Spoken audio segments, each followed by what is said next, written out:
All right, good morning, good afternoon, or good evening, depending on where you're joining us from. Cosmic here. We got a full cup of coffee. Let's not spill it. And yeah, we got some more Chaos Zero Nightmare to look forward to. And yes, I did see it. I'm calling it last minute because the Enfield 1.1 update drops in 3 hours, 4 hours, 4 hours. 4 hours, and I am going to be doing that for content stuff. So like I'm going to be pulling on Tang Tang, I'm going to be doing my normal infographic, all that stuff. So I will not have a lot of free time, so this is getting to kind of like the end of my time to prepare for the patch and all that stuff. However, there's like a lot of stuff happening in the background that I just kind of like want to talk through. So let me like pause the music, I guess, and like let's just go to Twitter. Where is my display? So March is kind of weird with a bunch of releases coming out, and so literally just before we went live, Mongol Star Dive just had like their developer update, which, spoiler, it's now coming out April 15th. And like, I don't know much about this game at all. I'm not gonna like glaze this or sugarcoat or whatever. Like, I am literally just, hey, what's coming out sort of thing. Dude, I don't know anything else about this game, but this fucking cat that I keep seeing everywhere, I love this dude. You can just sell me on this game on just this little guy. So we're going to talk about Mongol Star Rail real quick. We're going to talk about Star Saviors really quick. And then we're going to round it out by going over the Rita promotional video, or PV. And I think she might actually be a retrieve character, which would be crazy based on the big Haru video that I just did. But I did want to like watch this just to see like what they are announcing, because I know there's a lot of people that are hyped for this one. Oh God, I just lost. Oh no, where'd it go? Hold on, let me pull chat to a separate screen so I can still read chat really quick. 네, 정말 좋은 소식인데요. 몬길 스타다이브는 4월 15일 정식 출시합니다. Yeah, Star Savior rewards like might be the biggest rewards of any gacha. And to be fair, that's because they screwed up the other launches, but we'll talk about that in a second. So April 15th is kind of what they confirmed. They got 9 minutes here. I'm hoping there's like some new gameplay or like something to highlight here.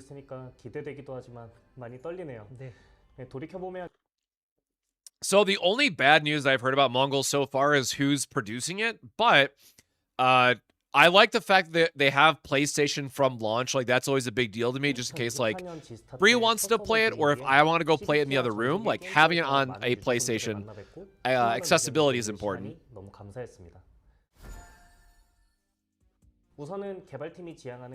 So it looks like we are going to get like, a proper overview and all that stuff.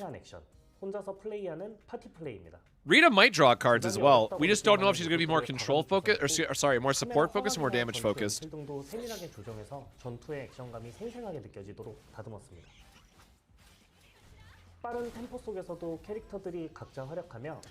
Also, maybe it's just me, but like straight Ragnarok vibes with these damn slimes. I'm getting flashbacks to Ragnarok Online, man. 제대로 전달드릴 수 있도록 다양한 플랫폼에 대한 준비를 열심히 하고 있습니다. 모바일에 대한 기대감도 많이 높아지고 있는데요. Yeah, they said, you know, mobile PlayStation 5. I think this is also going to have a PC client. Cool.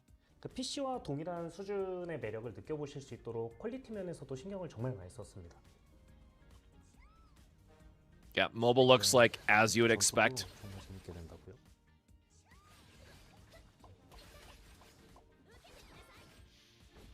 네, 제가 옆에서 보기에도 Yeah, having Rita drop right after Typhara is going to be an interesting one. 다른 모바일 플랫폼의 특성을 고려해 스토리를 온전하게 즐기실 수 있도록 또 이제 Variety of 전투에 combat 몰입하실 수 있도록 difficulties, 전투 what? 난이도를 다양하게 제공하고 이동 같은 경우에도 What does that even mean in this 어시스트 기능을 context? 제공하려고 준비했습니다. Oh, movement assist?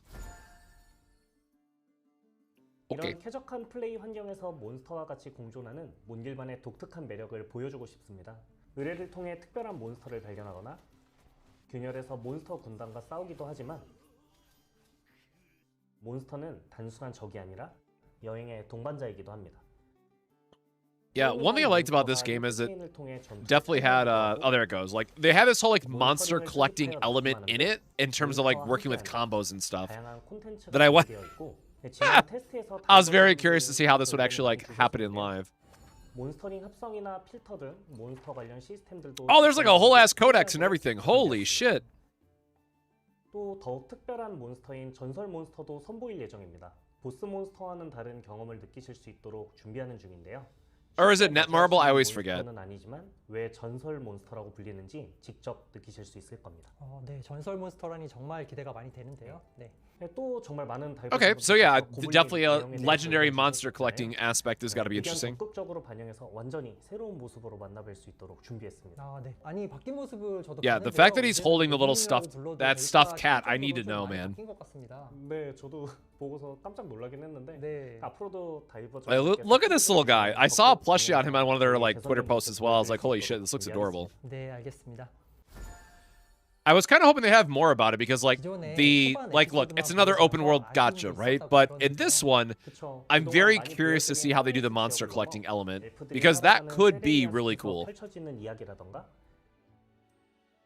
바다 건너 완전 다른 분위기의 극동 대륙까지 몬길의 세계는 굉장히 넓고 Oh, hello. 앞으로도 다양한 지역과 동료들이 등장할 예정이니 Holy booba. 조금만 더 기다려 주시면 감사하겠습니다.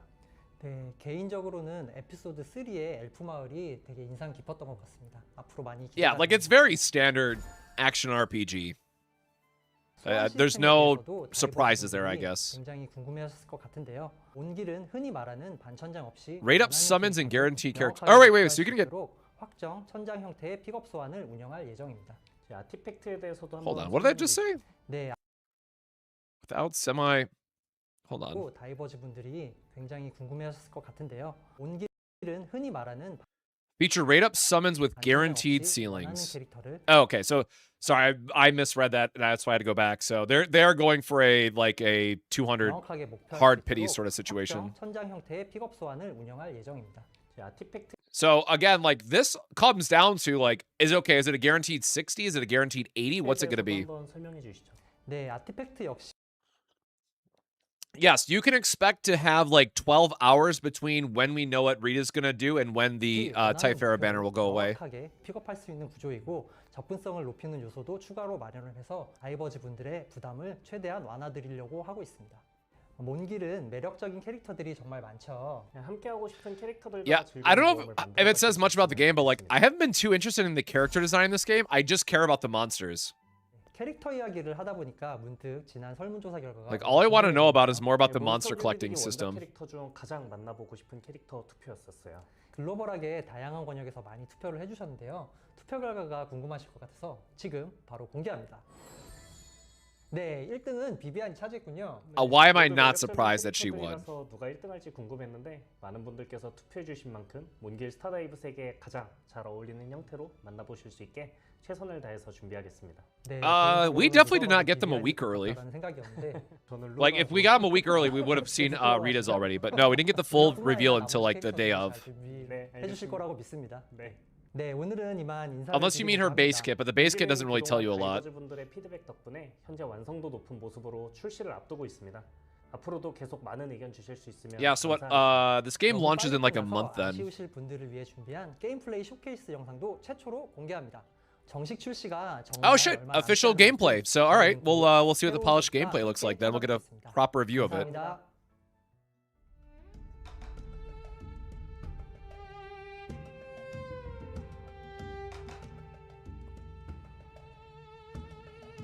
Fire Boss Arena. Akuma? Who the hell is that?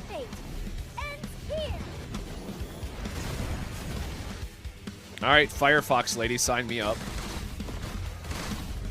She's got a gun!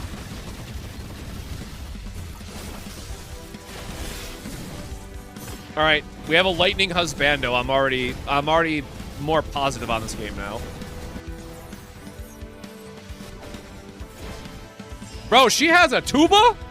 Hey, yo, give me that tuba, girl. Shall we let it bloom? Oh, there's the cat.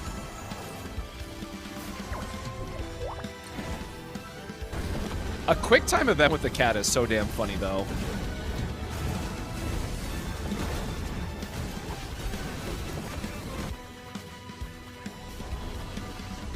What's up? Need my help? Oh, sick. Gabby? Which door should I open next? Oh, she's a little bit of a diva. Got it. Shiny bauble? Yeah, the little monsters accessories is actually really cute, too.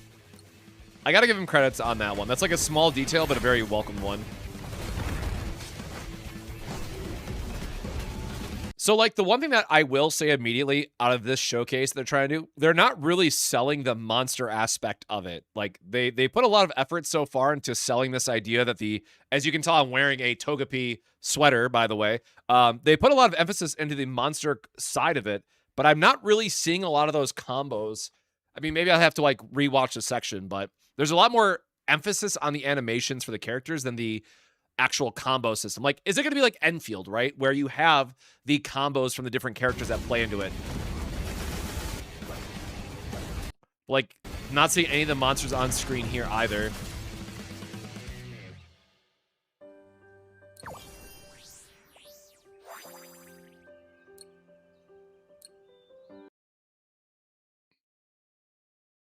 Oh, you can craft them too? Combine?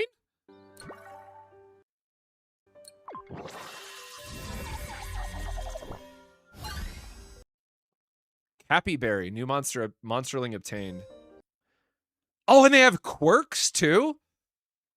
Okay, all right. This game might actually have a lot more going for it. Yeah, and I saw this in one of the other previews where it's like, here's the like more complete version of all the different monsters you can get. Damn, dude, that's a lot. What?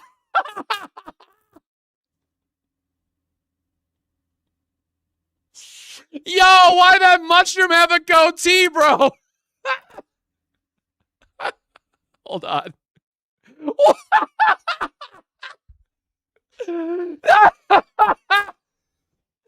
Ain't no way. What is this dude, man? I'm so sorry. This caught me way off guard. Bro, what is this face? I was not like, we see all these cute monsters, and then here comes like Uncle Joe, Green Cappy, bro. What in? Okay, that really wild.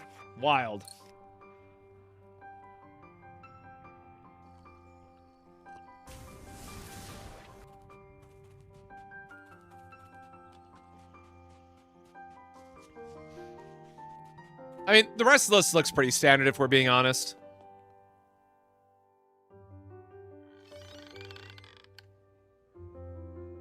Yeah, the town's cute. Yeah, you'll sell me on this game if the monster aspects actually play a bigger role. Like, you know, character design, obviously more fantasy style. It's very fitting to what everything else looks like. Hello. Definitely more fitting to everything else that's on the market. Okay. And some really good ones otherwise, but that's my boy, though. That's my boy. I don't know you yet. I don't know you, but you my boy. I would die for you.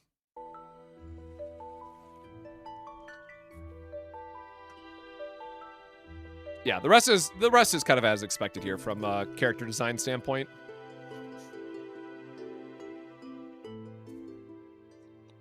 It's a good day for some cleaning. That is not the voice I expected for you. Mongol Star Dive. All right, April 15th. So that is a next month us problem. But for the question earlier, yeah, that was Mongol Star Dive that just literally as we went live published their like mini developer note and everything. Because everyone's been waiting for the official go live date for this one. Yeah, I definitely expected something way more bubbly than that. Oh, they have another. Isn't that what we just? Oh, that's just the clipped version of the end that we just watched. Yep, sure. Okay, so nothing new there. So, you know, an interesting one. Again, I think a lot of people are going to be hesitating that it is Netmarble, which is the little bit that I'd known, a little questionable in the past, but the monster element could be pretty interesting just to see where that lands. But otherwise, there's nothing else that really stood out of like why this would be interesting compared to what else is on the market. So again, I really hope they lean more into the creature element part because there's not a lot of it in the showcase even for what they mentioned here. Let me pull this back over to the side so I can read it. Will I give NTE a try when it drops this April? I might. Just kind of depends on when stuff releases and how busy I am with other games.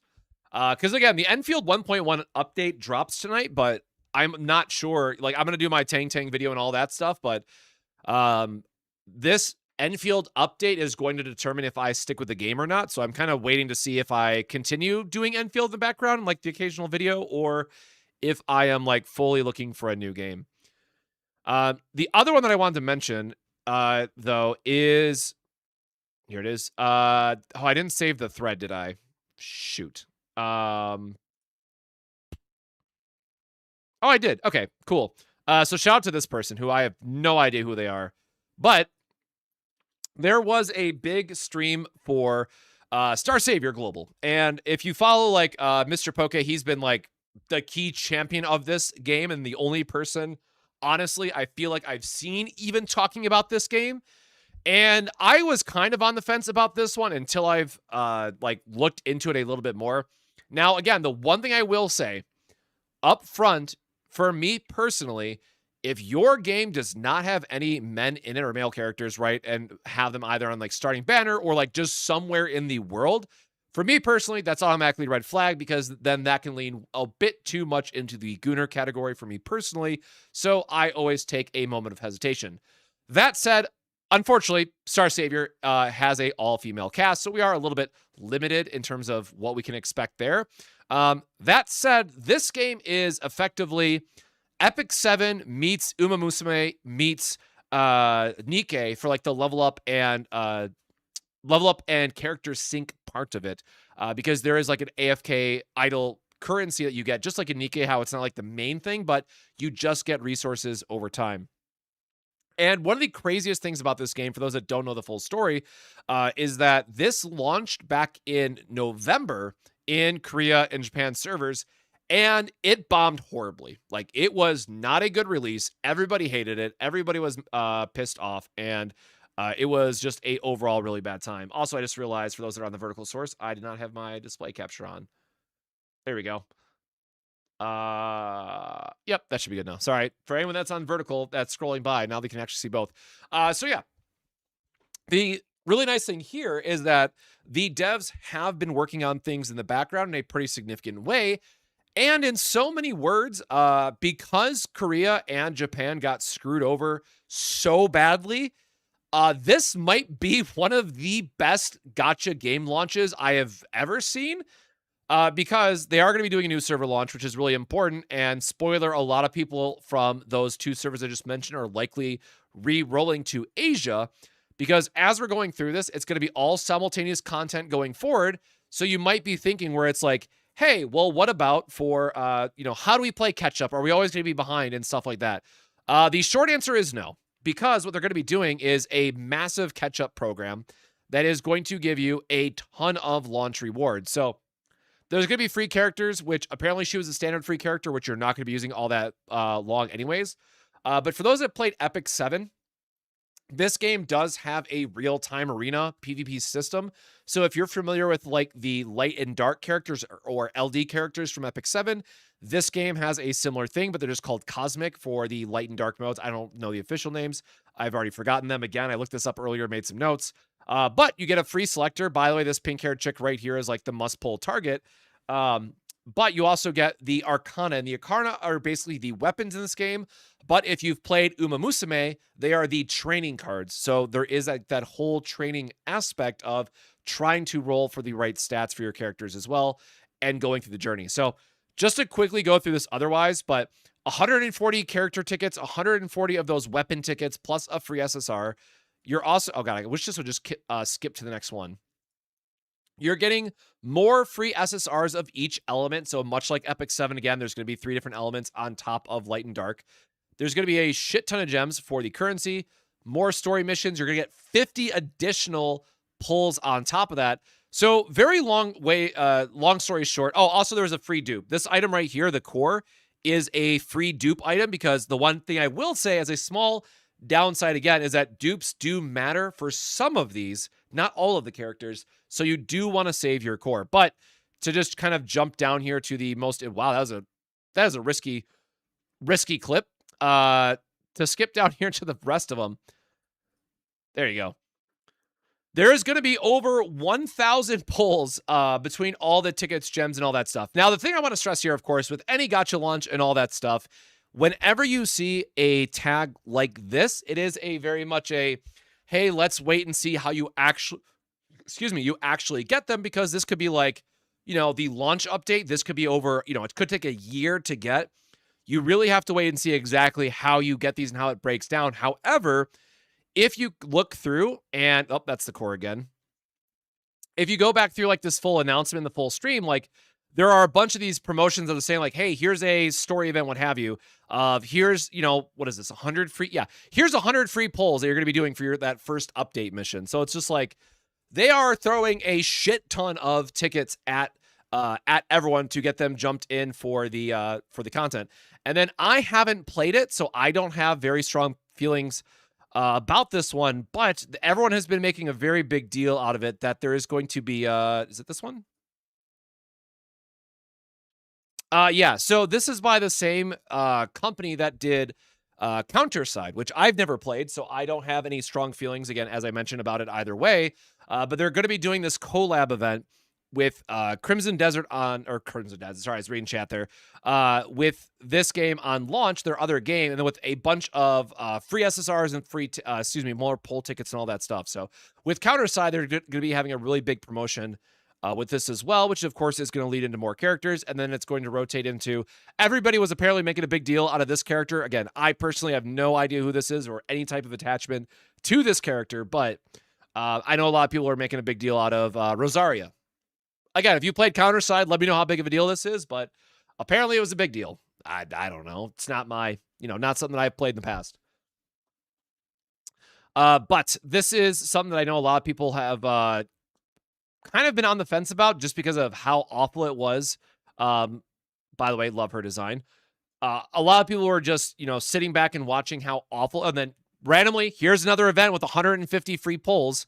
That is a catch-up mechanic, but a lot of people saw the news for this one out of the Korea and Japan servers and how awful it was.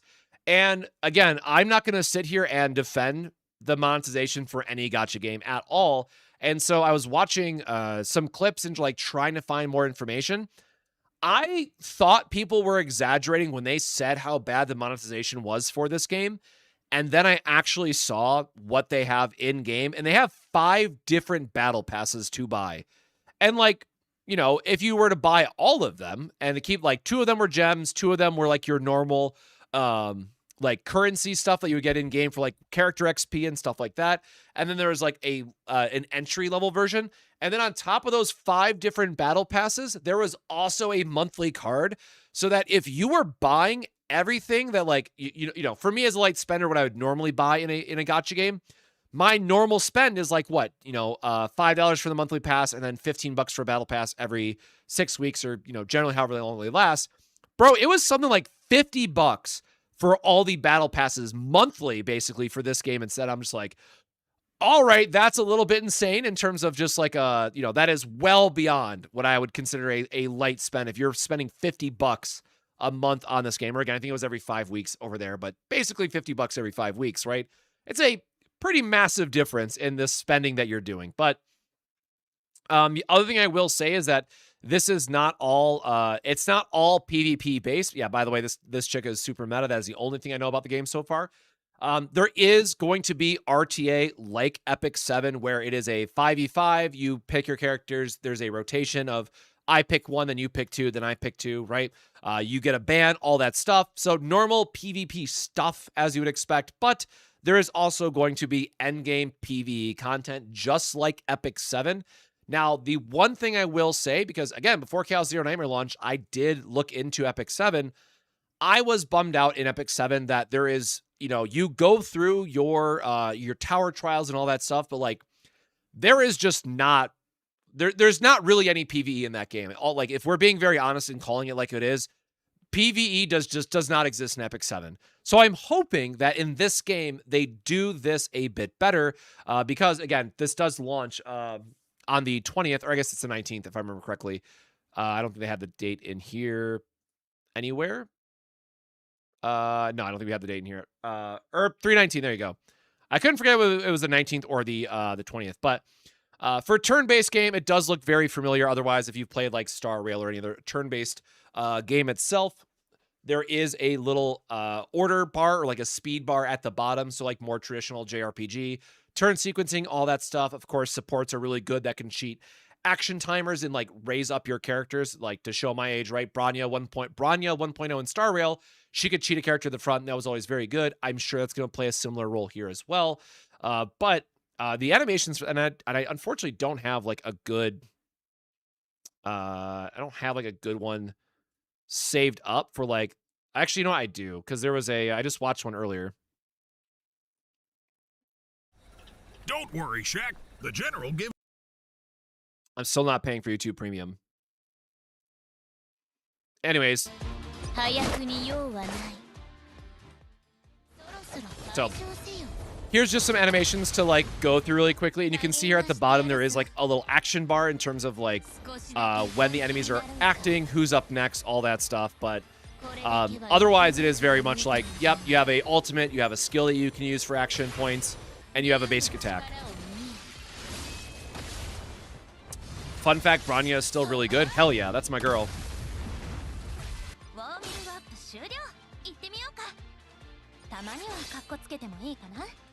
But yeah, I will be very curious to see how this lines up for the like RTA and stuff like that.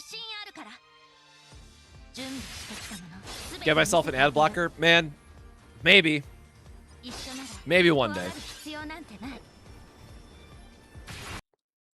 But yeah, otherwise, I mean, there are some that are a bit more unique than others in terms of their animations, but overall, if you've seen a turn-based gacha game at this point, you've seen all the turn-based gacha games. They are very similar in their presentation, even like before Star Rail. Obviously, Epic 7 had a different layout to it, but you get the idea.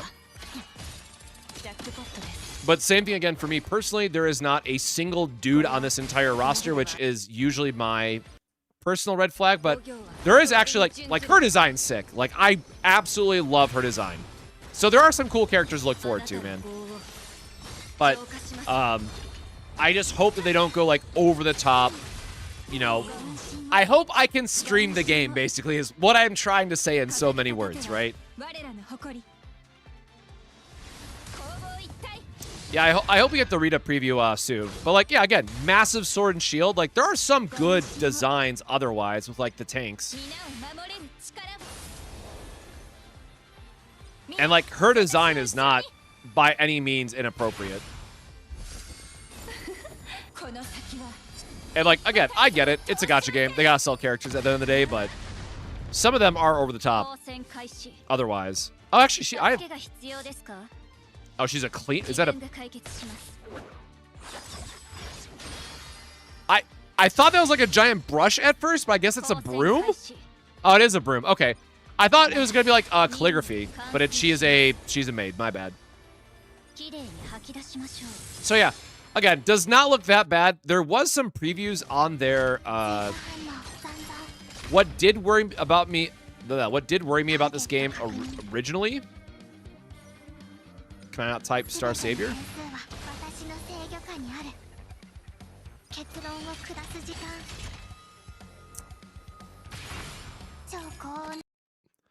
So if you go to their Twitter, though, there's stuff like this.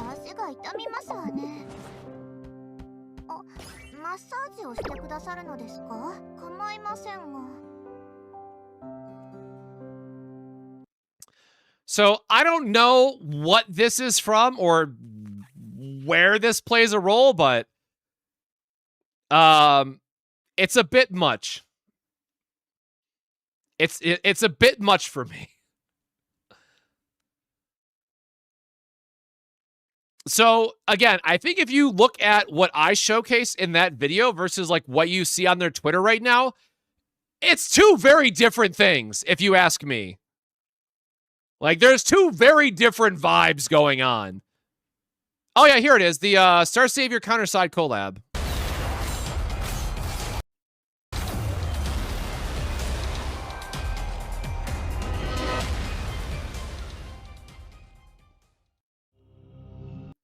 So, yeah, we'll see.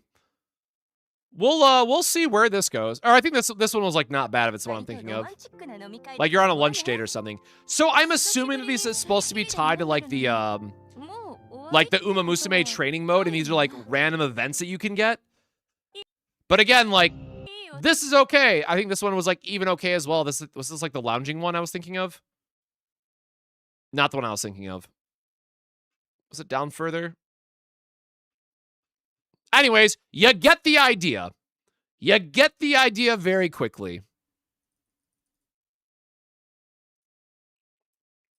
But with that, let's go back and let's actually like get on track now. So anyways, I'm going to be streaming that on that Friday? When did I say it comes out? The 19th? I put the 20th on my calendar for some reason. I think it's like 2 a.m. on the 20th is what it is for us on the East Coast. Okay, anyways, let's watch. Let's go through Rita really quickly. 時間は無情にも流れてまた巡っては繰り返すだけこれは幻想でもいつか起こる未来でもない起こり得る出来事あるいはどこかですでに起こってしまったこと私はただその記録をあなたに見せているだけ虚無の彼方 Which again, fantastic. Gorgeous. Gorgeous, honey. Also, I know when I opened Twitter earlier and if I can tell you how many times I saw just screenshots of her ass from that one frame, bro. Holy shit. Everybody.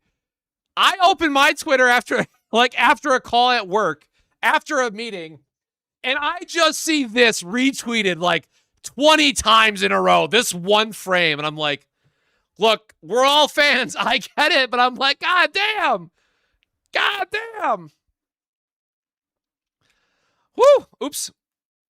Too far.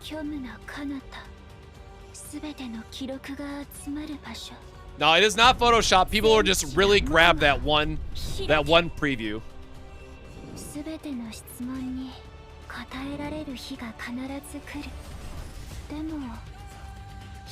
But yeah, so the thing that really gets me about her kit though is like all the focus on like time manipulation and also how she played out in the story. I think she might actually be a retrieve character instead of like getting to loop cards as her main mechanic. So that is my current guess for Rita in terms of like what I'm expecting. So I'm very curious to see what they end up doing with this. But if we get like a tweet, you know, tomorrow about it, we'll have to wait and see. Did I see her comment about her being able to reactivate ego skills? Yeah, I did see that. I think that was an interesting one. I'm very much for like, she's going to have some type of replay in her kit somewhere. That is at least my more official guess.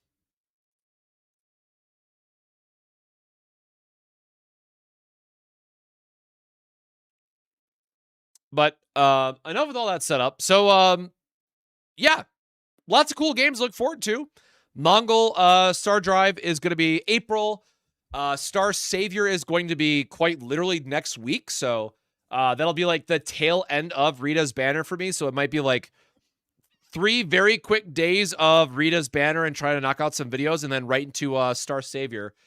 Because again, I've talked about this in the past, and then for those who are newer, might not have been here as we were going through it, but I do not like the between season stuff in Chaos Zero Nightmare. Like, I cannot be bothered to do the preseason stuff. So when that goes live, like as soon as Rita's banner ends and like we do a couple decks, we do a couple videos and all that stuff, I will be looking for literally any other game to play for like, what is that, 5 weeks then, assuming that preseason is another like 3-week season. So it's like, all right, I really got to find something to play for basically a month before I care about Chaos Zero Nightmare again. So again, for all those, you know, that are either newer, if you've been here since the start, just like last time, I will definitely dive back in to, Chaos Zero Nightmare once the new patch is around the corner, because this is still my like bread and butter and what I'm looking forward to. But I really cannot be bothered again with the preseason stuff. It just does not, I just don't vibe with it. Enfield 1.0, did I drop it already? No, I'm where's my Twitter?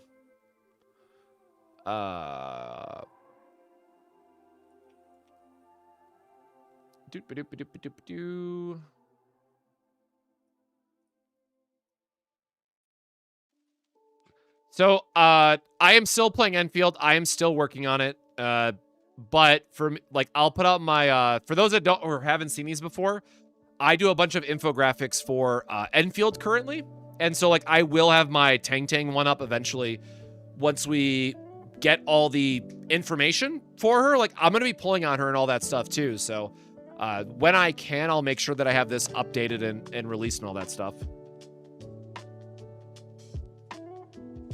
What about hunting for the rainbow season sticker?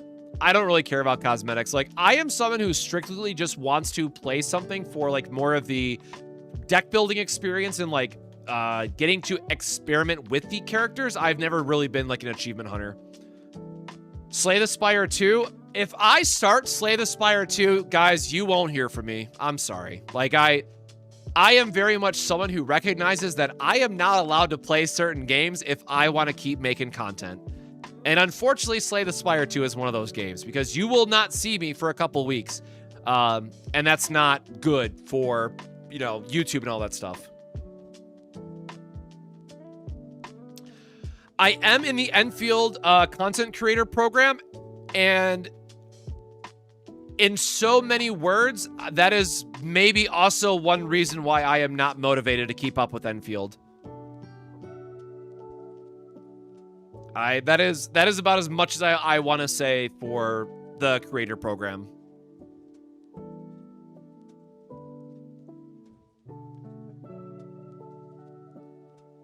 Hey, Jade, welcome back. Hope your evening's going well. I just streamed Slay the Spire 2. I mean, I definitely could for the time, but like, I am someone who, like, again, so I'm old, y'all. I got a full-time gig. I just do this on the side for fun because I like putting stuff together like this for people that is helpful. Again, I usually do this for TCGs basically, but if I can keep doing stuff like this and I can make YouTube videos on guides, I'm happy. That's all I want to do. I've been very happy with how well Chaos Zero Nightmare content has been doing and everything. And like, I play TCGs on the side, so if I'm not working on the YouTube channel or, you know, something in my house in general, like towards content, hopefully I'm out playing at locals and playing trading card games. The CZN, no, the Chaos Zero Nightmare creator program has got to be one of the best programs in the market, like in terms of like supporting their creators and how much currency you get and all that stuff. Like, oh my god, I got like, I'm trying to think of how much currency I'm actually getting for that video. whatever. Like, just to put a number on it, I am getting 1/100th the amount of currency in the Enfield creator program compared to what the Chaos Zero Nightmare content creator program gives us. Now, there's more opportunities to do so and to like get gems in Chaos Zero Nightmare as well. So like that can help, but I don't even do all the mission rewards. So yeah, when I say the Enfield is not great, it's not great on that side. Do I play Riftbound? So funny story about that because oh man, Riftbound. Actually, hold on. Ugh.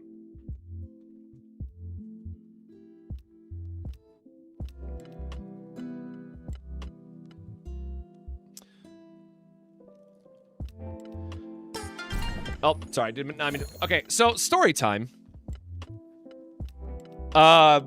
This won't mean a lot to a lot of people, but this is a official Riftbound mat from the demo events that were going on for like Gen Con and stuff. And I actually have one of them because I wanted to do a lot for Riftbound, and I generally do love the game.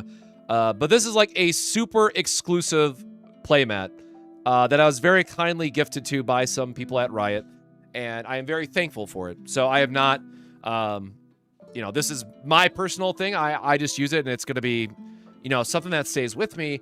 However, the downside to Riftbound is that I am someone who buys a lot of product for trading card games.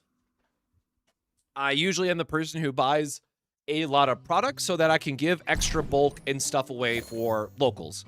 And I had ordered 3 cases worth of Riftbound Set 1, which is 18 booster boxes, which please don't look up that number. Just know that I ordered 18 booster boxes. I buy a lot of product. And the launch of Riftbound was so bad that, and again, so One Piece Set 1, I got my full pre-order. Gundam Set 1, I got my full pre-order. Riftbound Set 1, I ordered 18 booster boxes. I got 1. A single booster box out of 18. And that honestly broke me. Because I was really excited for Riftbound. There's a lot of people on the Riftbound side that I really care about and I want to see the game do well.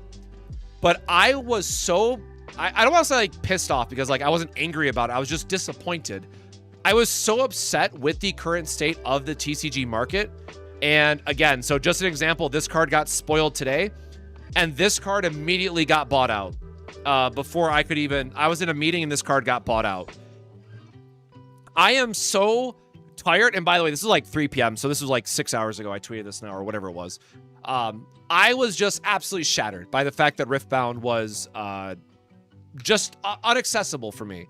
And funny enough, this is what started this whole channel. Because Riftbound, for me personally, was such a catastrophic failure, I said, fuck it, I'm finally done with TCGs for a little bit. And I literally quit TCGs on the spot for several months. And only recently, like within the last couple of months, am I finally looking to play trading card games again. Because again, for those that don't know, I have a TCG channel that I spent 11 years creating content on that I love creating content. So I was going to work on Riftbound because I used to do stuff for League of Legends back in the day. If you know, you know. So it was very natural for me personally to get into Riftbound. Like, I had an emotional attachment to Riftbound, and unfortunately, things didn't work out. So it is how successful things have been on this channel and just me genuinely being excited for some stuff that's coming out. It's made it very difficult to go back to TCGs at this point. So for me personally, I think TCGs will just be a pure, do I have my... I don't know where my deck box went. I think for me going forward, TCGs are just going to be a strictly for fun thing, but this just rightfully pisses me off. Am I pulling for the new unit? Yes, I will be pulling for every single unit in Chaos Zero Nightmare until I stop playing the game, basically.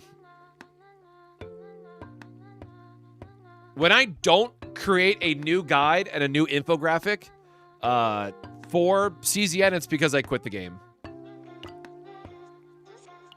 Please don't say you play Draven. No, I played nothing. So I'm playing. All right, hold on. Oh, let me go reach. Oh. All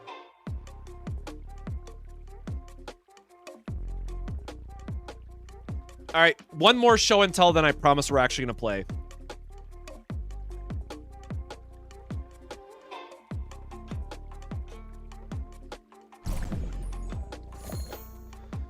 So the game that I've been looking at getting into instead is called Warlord.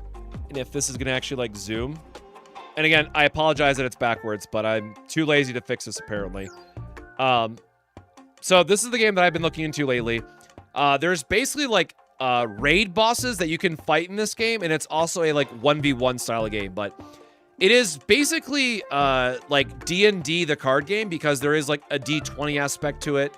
And it's actually pretty cool. And there's like different factions. So like this guy's like Cthulhu monsters and stuff. This guy is like elves and necromancers and all that good stuff. So it's been a lot of fun to look into. So I've kind of taken a step back. Like I'm not creating any guides for that game or anything of that nature. I am helping locals get some product, but I'm not out here doing a bunch of infographics. My current Great Rift rank could not tell you because I do it once and I am not a Great Rift player.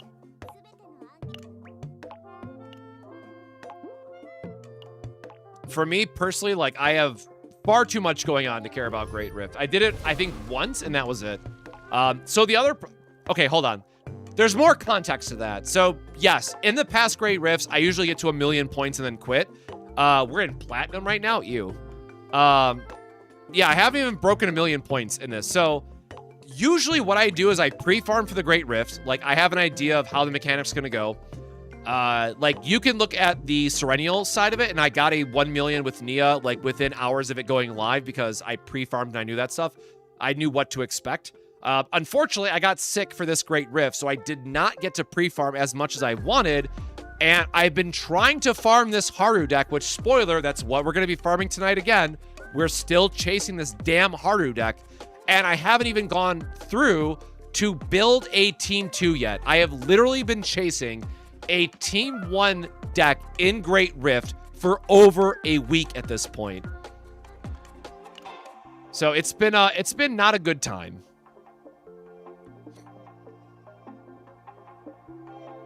Cosmic feels like a Lux main? No, the little bit that I did play, I was a Teemo main.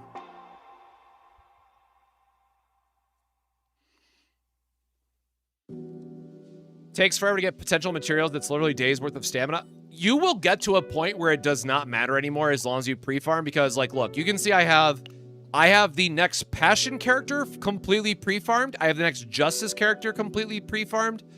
And where is my... I guess we used all of our order. That's right. So yeah, I have 2 full characters worth of potential material pre-farmed already.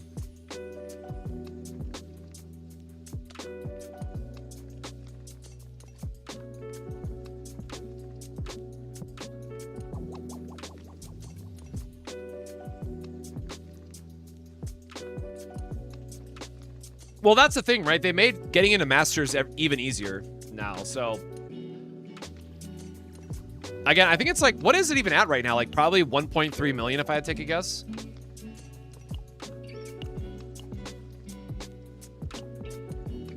Yeah, 1.3. Do we still have some Harus up here? Yeah, alright, we still have some Harus up here doing some work. Oh, they don't... How? Wait, how are you doing enough damage then?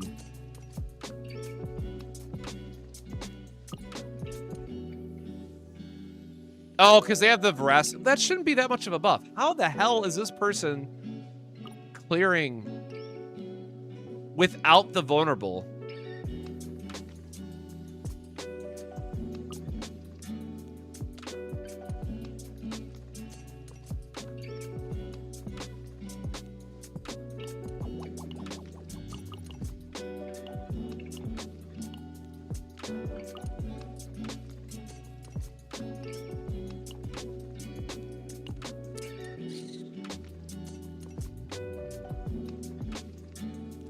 Yeah, like, this is very similar to the build that I have as well, but I'm just, like, shocked. Because, again, like, this is,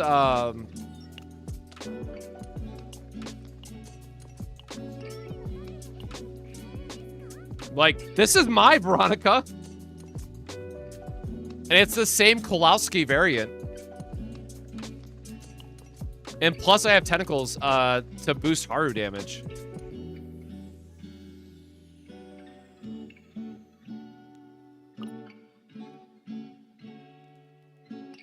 Like, I don't have the Veracity, but I really don't think Veracity is going to be that much of a damage increase. It's crazy, man. I think we had Quad Retrieve, right?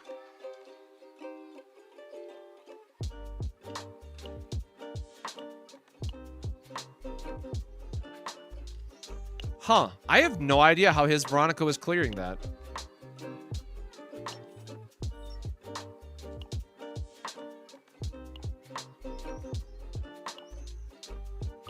Or Haru.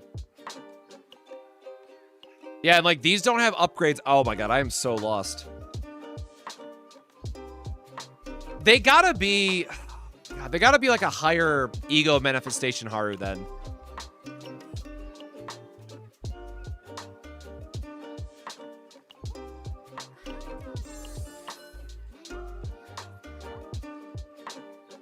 No, because that wouldn't matter.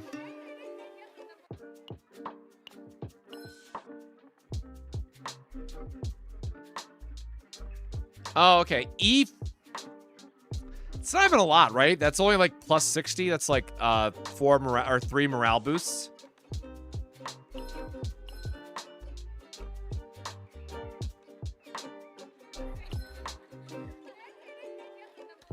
That's got to be like an E5 Haru. That's the only thing I can think of.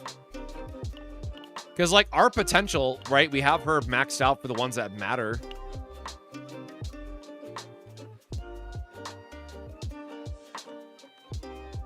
I'm going to be honest. I'm so stumped. I don't know how they're... I have no idea how their Haru is doing that much. Oh, yeah. I haven't even done Plague Lord yet. Oh, it has not been... it has been rough. I do know that people wanted me to go through the last Oracle challenge, though.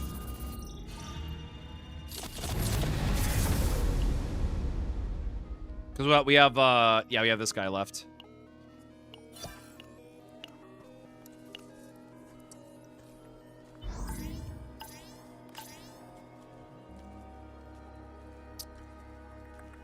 And this is the shield variation, I believe somebody said.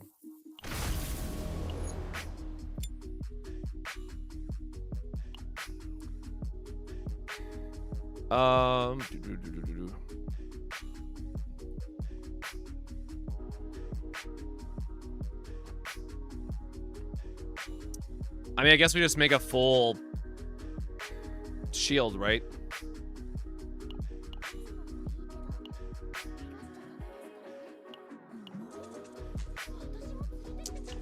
Then you for you. Although I don't think any of them have their, yeah, so I don't think we have any. Oh, right, you can't use the cheat thing for their memory fragments and stuff. Ah.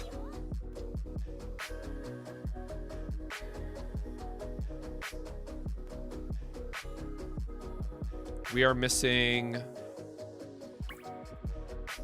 I think I just had flat stats on her of just any variety.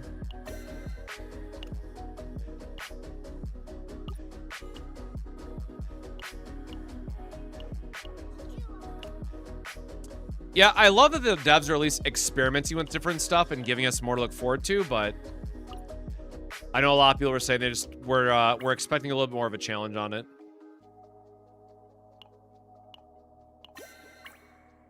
And we need a defense one. All right, good enough. Let's not... I feel like I shouldn't have to sweat about this one too much. Hopefully. Maybe. Off element, but like, whatever.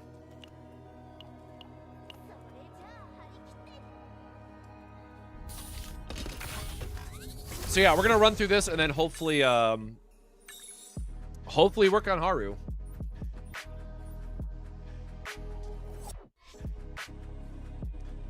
Yeah, this is definitely the best looking one out of all of them.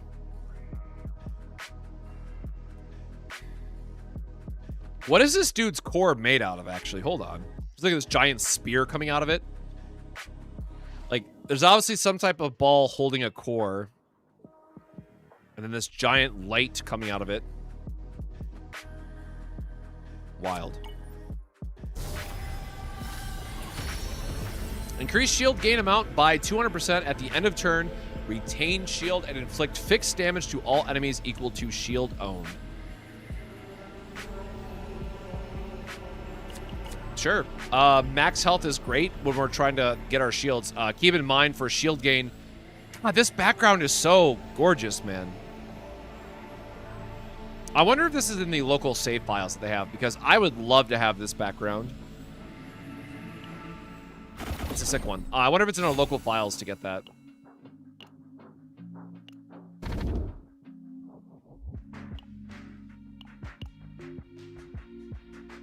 Yeah, I do like the idea that some of them are like giga overpowered though, for like just having fun with it.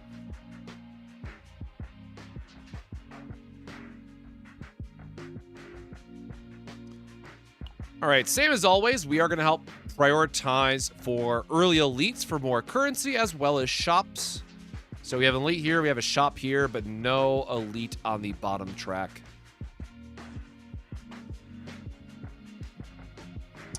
Might as well grab the arena. Oh, wait, there's a shop right here.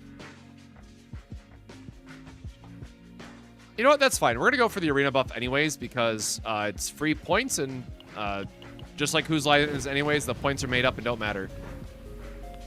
We're just trying to get we're just trying to survive with whatever we get.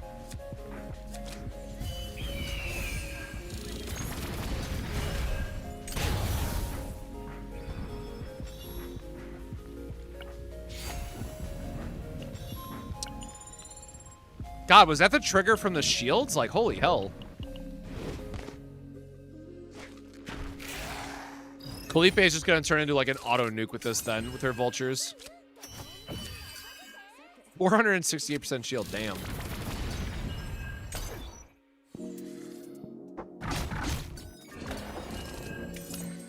Oh yeah, it is retain the full amount too. Damn, that's crazy.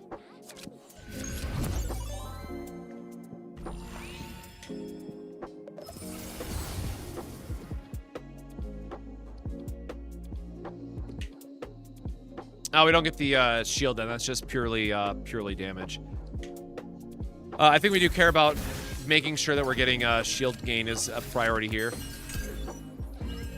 Hey, Citizen Senpai, welcome to the stream. Hope you're doing well.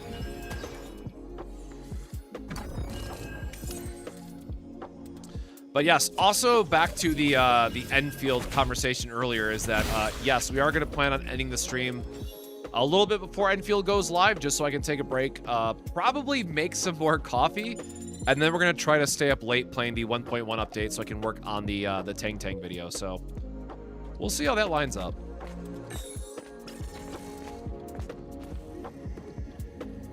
But I will say, now that I've seen more of the game, I am looking forward to Star Savior next week, so we'll see how that looks long term.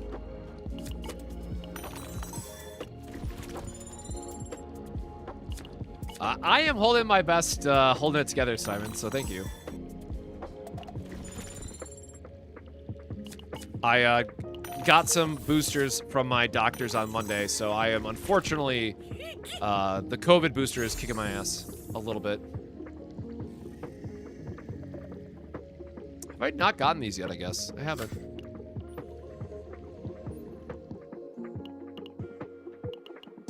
I feel like this is an easy one then. Like, any shield-based character works. Like, I feel like even Maribel would be perfectly fine in running through this. I also meant to do, like, a like, guide breakdown video of, like, characters to use in each one, but I also feel like this mode has been so easy that players, like, no one really needed a guide. But maybe I'm wrong on that one. Maybe I should go back and do it, but if we still have this in the next season, I'll probably do another breakdown. No, daylight savings time also always kicks my ass, unfortunately.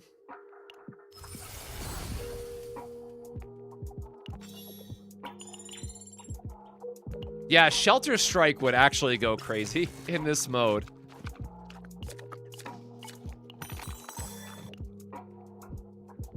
You're learning the game? Well, hey, feel free to ask any questions you might have. I have a ton of helpful guides on YouTube, but of course, since you're here, you know, you can get it direct from the source if you need need any questions or need to verify anything.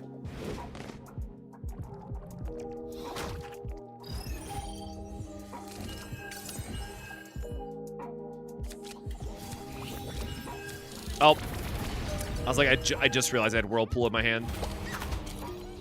Like, obviously, Whirlpool would have triggered the Vulture ejection there, so.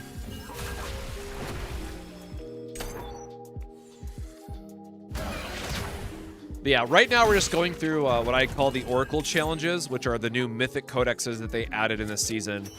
Because I haven't had a chance yet to play through all of them, so I'm kind of experiencing all these for the first time.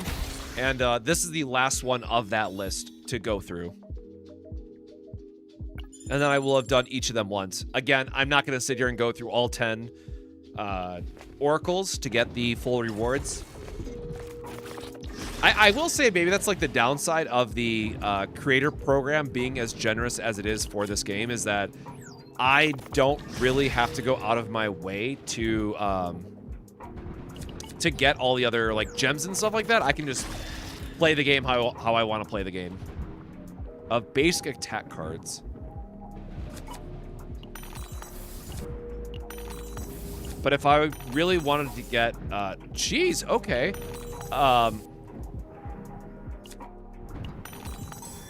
Okay.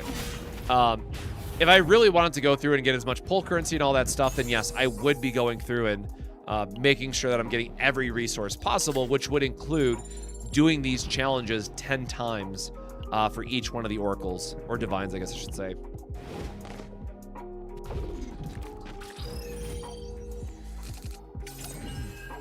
The real question is, when are we getting a new divine, though? That's a 1,000 shield? Oh my goodness.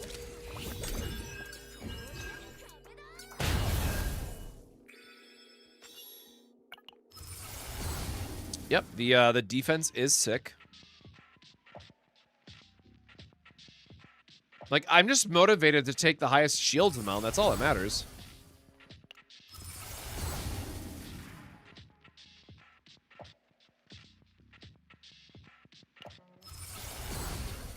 I don't get creator rewards, and it's still not worth it for me to do it 10 times. Hey, man, if you're, you know, hey, if you're truly free to play and you really want 10 pulls, I mean, hey, 10 pulls is 10 pulls, right?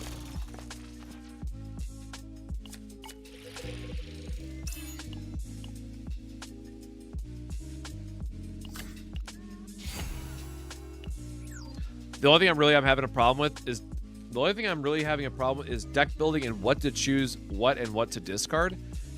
Yes, that is this game in a nutshell, to be fair. So I do have quite a few. All right, actually, I do have a video that walks through an entire deck building example of like how to use your points and what to look for and all that stuff. So I would recommend checking that out, just because it is a longer video topic, all things considered.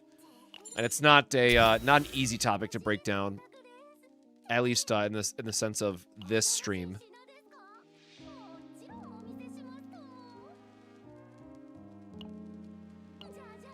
Yes, the fact that they're permanent helps out a ton too.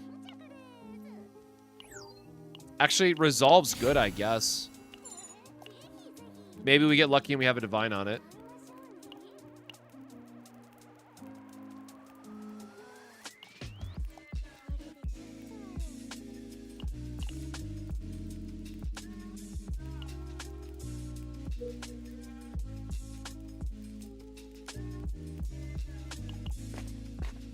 Well, the unique codexes are the Oracle challenge, right? Unless you mean there was another one that they talked about. As far as I know, the only like extra challenge codexes that they were talking about are these Oracle challenges that we got during this season.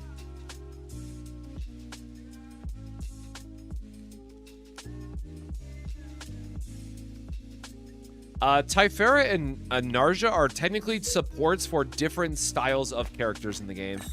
Narja is really great for multi-hitters, and Typhera, well, one, Typhera is a good damage dealer herself, but Typhera is more for, like, heavy-hitting characters like 9. And potentially the new character that we have coming out next Tuesday, Rita.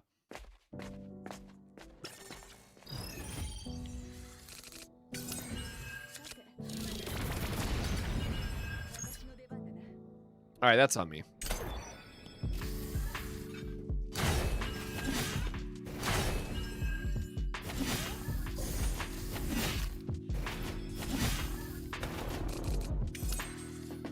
They said it's going to be like a mini story or a set of scripted battles.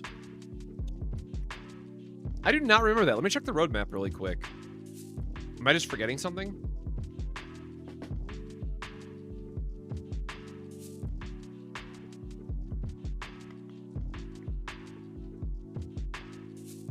Like, I know we were going to get the Chaos Assault, but that's like the only other thing that comes to mind.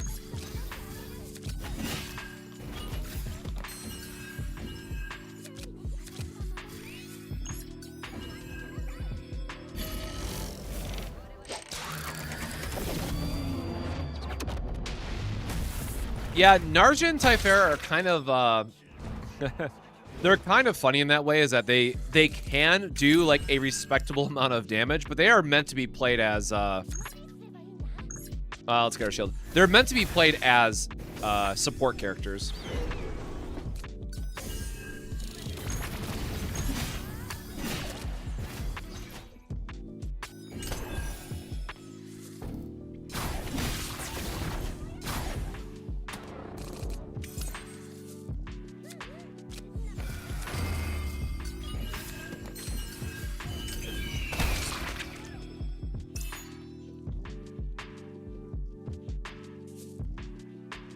I mean, sure, that's like a very free option here. The 3 towers, so you need 3 teams thing. Huh, I do not remember that. I'm sorry.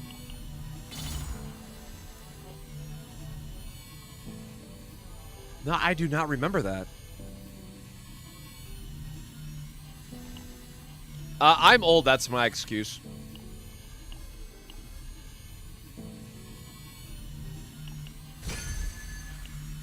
Do I know what time Enfield 1.1 drops? Midnight EST. So, like, 3 hours from now.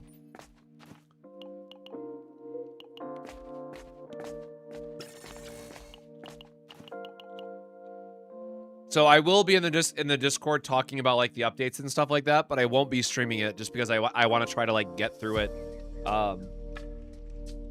Again, I'm sick. I realize I should not be staying up late to play the Enfield update, but I need to work on content, and I have not been fair to you guys and not doing enough content is how I personally feel about it. So I want to play the update so I can get a video out, because I just feel horrible about how behind I've been the last, like, 2 weeks in particular.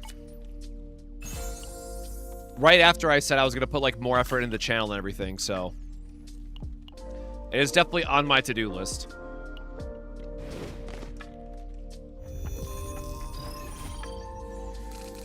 Which, again, Enfield 1.1 update into Rita's banner is going to keep me busy for sure.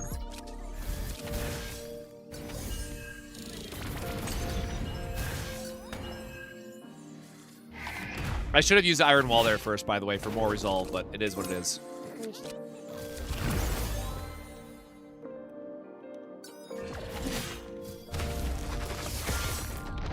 Take a rest if you're sick. The problem is I've been sick for like 2 weeks now. I'm tired of being sick. But I get that's very much a me problem.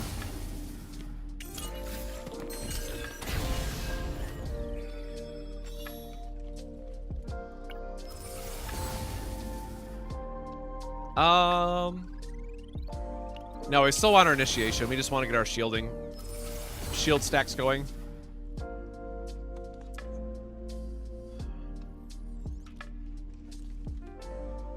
Oh, it's the retain versus use one, yeah. We definitely want to just use the hybrid damage and shield one here. I swear to God, Mika, something... Actually, never mind. Everything I was going to say, take it out. This is absolutely beautiful. wonderful divine for us. Thank you. You're beautiful. Forget every bad thing I ever said about you in the past, Mika. You're a gem. I'm still at Narja Divine Draw Grind. As soon as I finish this last challenge, trust me, I'm gonna be right there with you, trying to grind out my Haru for season, or for the next Great Rift.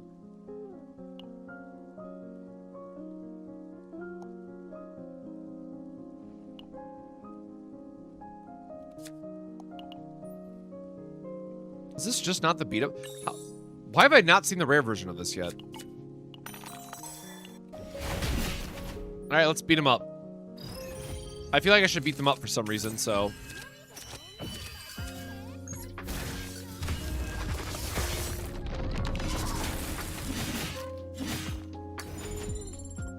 Oh, right, this is the same thing where you just, like, punch it a bunch and you get rewards. Which is not really ideal for our build in particular.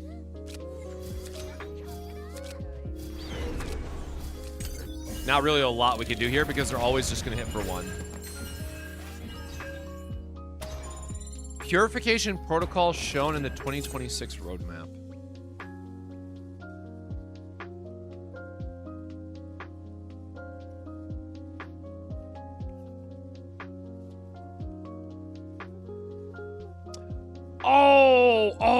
Oh, yeah. But that wasn't through Codex, right? That was just a separate game mission.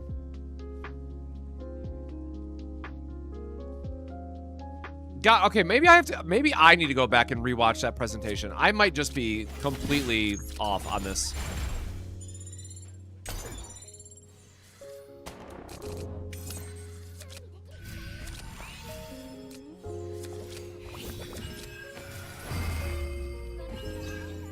Yeah, this is absolutely insane how much shielding you get, by the way.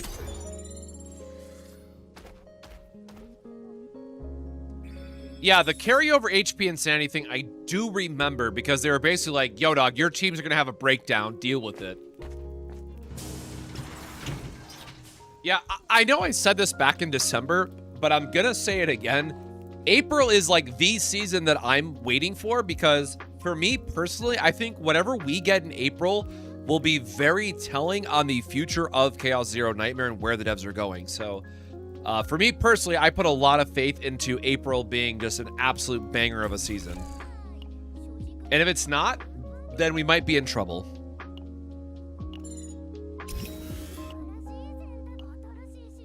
But so far, the devs have been really good, so I am going to be optimistic.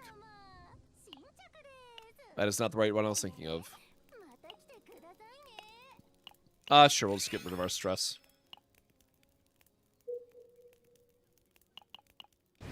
All right, first half is smooth sailing.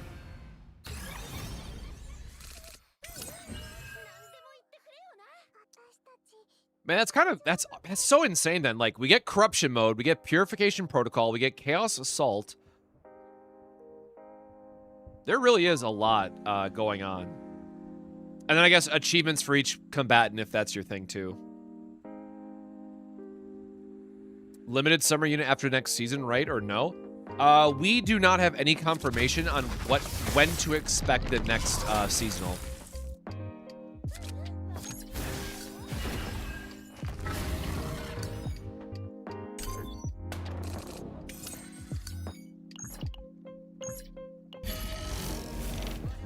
Hardest content was saved for last. I mean, also good, right? Like, give people time to get memory fragments set and all that stuff. Counterattack versus... Okay, nope. I'll just max out my shield gain while I'm at it.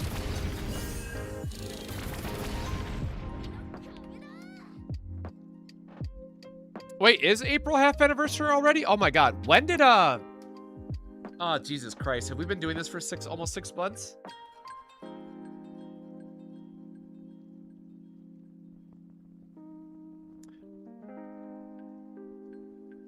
Hold on. Rita goes until... So Rita is the 17th, meaning her banner would go until April 7th.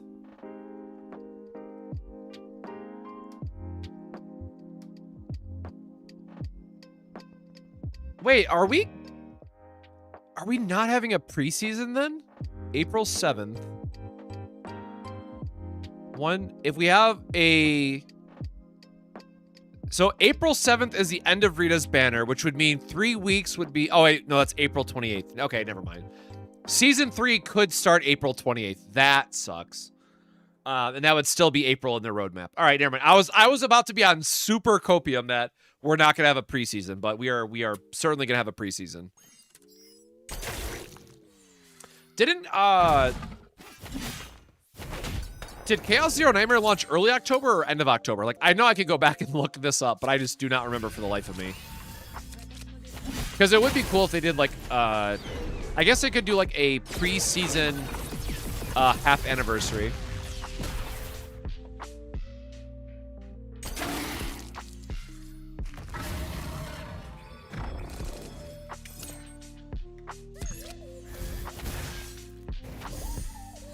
Yeah, I would very much expect that we're going to get a seasonal character in Season 3. Because, again, at least for Grandblue Fantasy, all of our summer characters start the end of this month. Or, sorry, mid-month. I forgot they're on Flash, not the other one.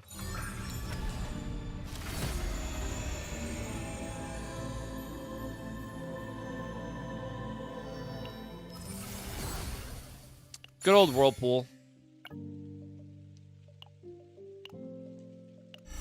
Just copy Vulture Ejection, right? Because this is literally free for this one. Nice. Very good. Sure, don't care about that. Very good roll of everything that we're getting through here.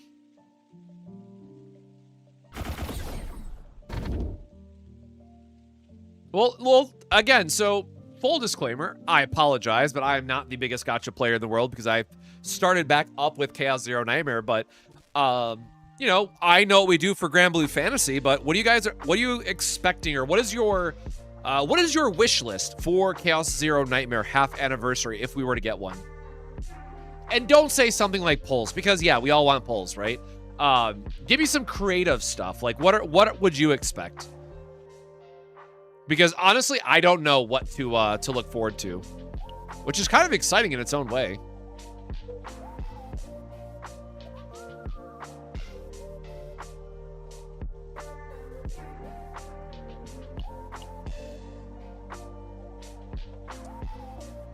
I guess shop is... Where's the arena, though?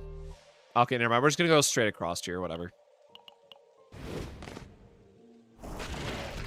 Free unit, game mode, summer character wearing a swimsuit.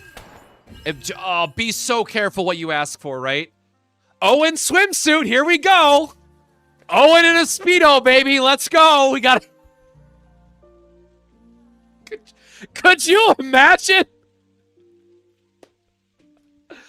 5-star Owen, man, in a Speedo. Oh, no! The monkey paw just curled, bro. You just broke it. You just did this to us. Oh yeah, leopard print. There you go. Leopard print. Even better.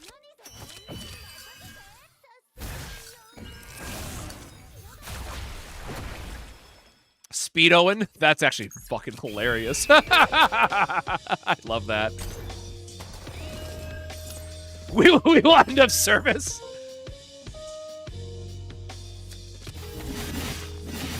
Yeah, again, I would love to see Carl. That's like, 1, get us more male characters. 2, he was literally in the game from the start, right? Like, he's in the opening movie and we don't have him yet. I would even settle for Arthur at this point. I guess that would be my wish for the half anniversary. Like, 1, give us a dude. 2, please be Carl. If not Carl, make it Arthur. Or Merlin. I forget if it was Merlin or Arthur, but it was obviously like Knights of the Round coded.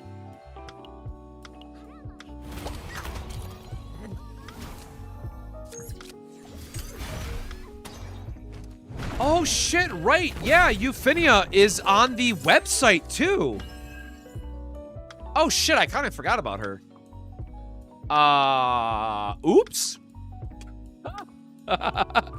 Oops. It's a classic meme of like, hey, I sure hope we didn't forget anything. And it's Euphemia just like crying in the corner. Fury Hammer, thank you for the follow. Hope you're staying hydrated, my friend. Grab yourself a water. Welcome to the stream.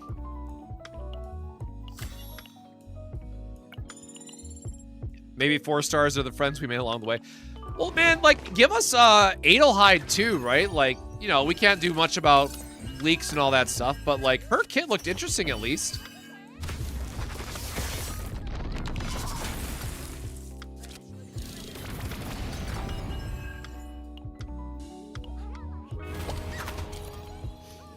I will say I am very down on getting more 4 stars. Again, I know that's kind of its own separate debate within the gacha sphere as well, because like companies just don't release 4-star units a lot of times. But ooh, yeah, that actually the double shield gain here probably goes crazy in this game mode. Totally for 4 stars, right? I know it's like very you know, self-taboo thing where a lot of you just don't get 4 stars in gachas a lot of times. It's been like years between 4 stars sometimes, but like, yeah, I think we're overdue for one. It's just a great way to give players more options, and especially like even more so in a game like Chaos Zero Nightmare where it gives you more team building and deck building options. Like Chaos Zero Nightmare will always be a gacha that gets more value for having additional characters on your roster. So the devs, in my opinion, should always want to encourage that by adding additional characters. And 4 stars are, yeah, again, I get there's work that goes into them, but, you know, people will pull for 4 stars as well. Not as much, right? Because you don't need to invest that many pulls to get the 4 star, but I think it's definitely worth doing.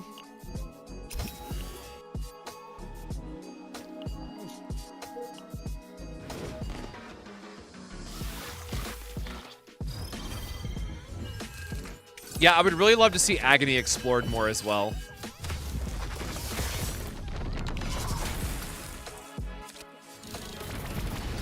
Low-key, it would be hilarious if the first time that we see Carl is for a seasonal.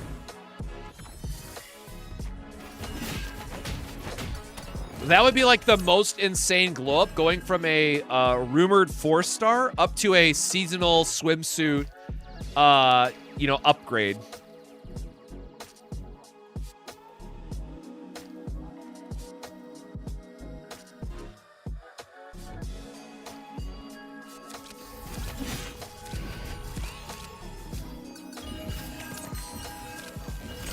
Extra heal, because why not? They could add 4 stars when doing challenges and dupes that way. Yeah, I think there's a lot of good creative spaces that they could explore if they wanted to.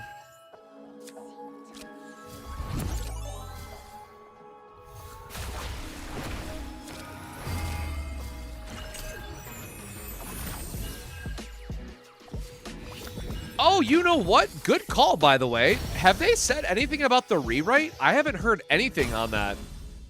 Or, like, I haven't seen anybody talking about the rewrite. I don't know if that, like, just got scrapped or what.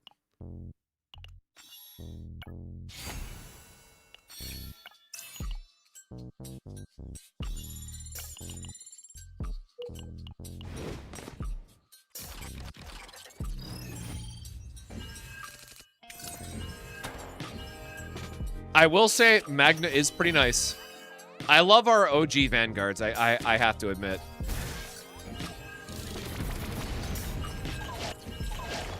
I definitely should have just shielded for the draw first, but I was just thinking about the extra shield gain here for more damage.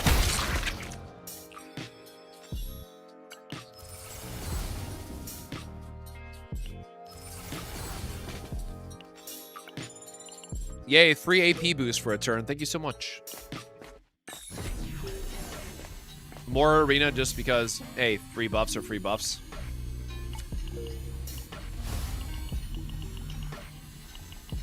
We might as well fight the main guy because we have so much shield generation, it does not matter.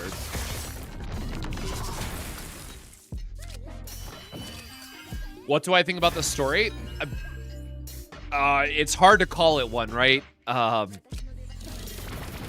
Like, trauma codes are really good.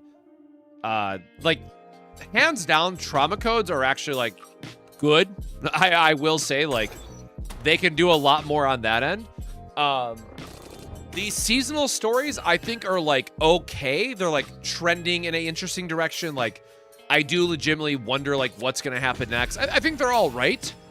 And then if we talk about, like, the main story, nah, we don't acknowledge that here.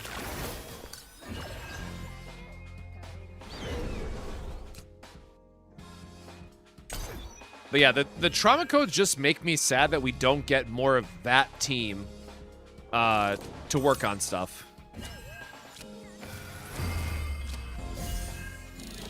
All right, we are definitely shield maxing at this point. Yeah, I mean, so that is the one thing I want to be very sincere about, though. Like, if y'all haven't done the trauma codes yet, and if you've been putting it off for whatever reason, or like maybe you just skip through it super fast, like, I promise you, take the time, go through the trauma code, and like actually read it, because they have been really, really good.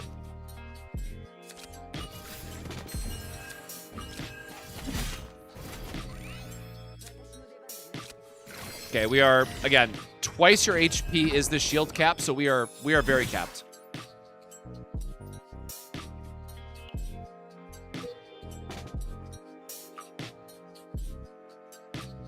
Oh, I just clicked through it. Did we lose? Oh, must not have done enough damage or something. My bad.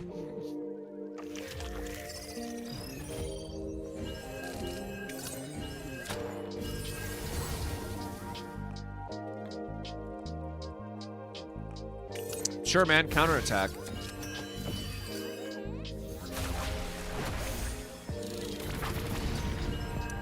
So if you do the super boss mode, you get 150 credits, a worthless mythic item that you're never going to want to use anyways, and then you also get the normal arena refinement. You get not enough is what the answer is. Like, I will say this season's secret boss compared to last season's secret boss, last season was a lot better.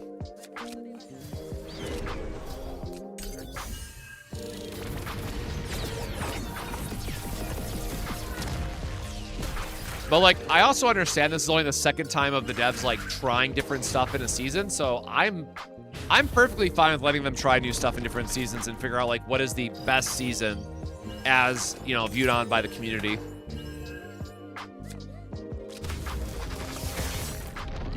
Yes, just do the normal arena. It's not worth it.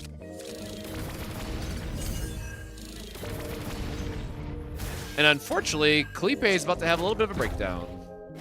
Very poor timing.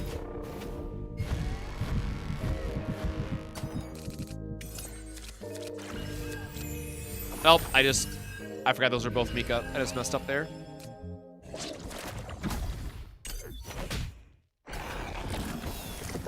Hey, she came back super fast. Love that for us. Never made a mistake. We are the best.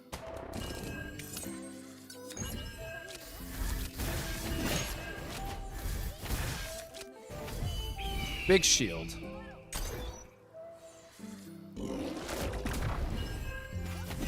So yeah, honestly, like, even Cthulhu does not become much of a problem.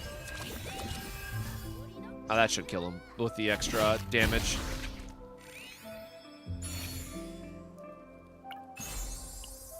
Oh, nice. More health means more shields, baby. Yes, the guardian that you have to face is the real asshole of that whole thing.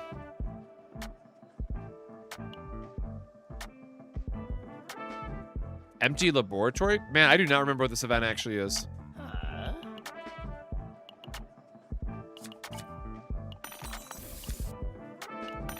I cannot... Brother, I cannot get rolls. Hello?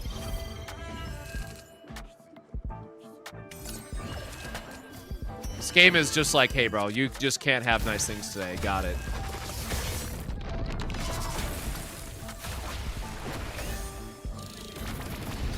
Yeah, I think overall, arena buffs in general are also in a bit of an awkward spot because the way that they're set up is that the first half of it, right? Like your first buff that you get for the arena You can get some really nice upgrades, and like there's always a chance you get to re-roll them to find the right one. That's fine. But oh my god, do I hate that the last one that you get off the boss can either be like a build-breaking roll of like insane damage modifiers, or you get one that's like +5 credits after you KO something. You're just like, why did I waste 10 points on this, right? Or like the worst feeling in the world is that you do get like the copy event, and then you have to give up 4 divines because you're trying to high roll the arena buff. So I definitely think, again, there's some improvements that can be made on that end. Again, I recognize it's the devs' first time doing something like this, so as long as they improve it for the next go around, man, I'm chill with it. But the mental stress of trying to get 4 divines, if that's what you need to run, versus the God Hammer roll on the last boss and like going through an entire chaos just to whiff at the end. Bro, that feels so bad. Feels so damn bad.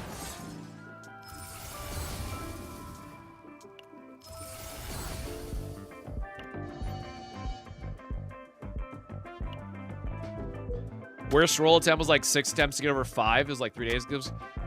The rolls giveth and the rolls taketh sometimes. I swear to God, man. I just realized we have 1,000 credits at this point.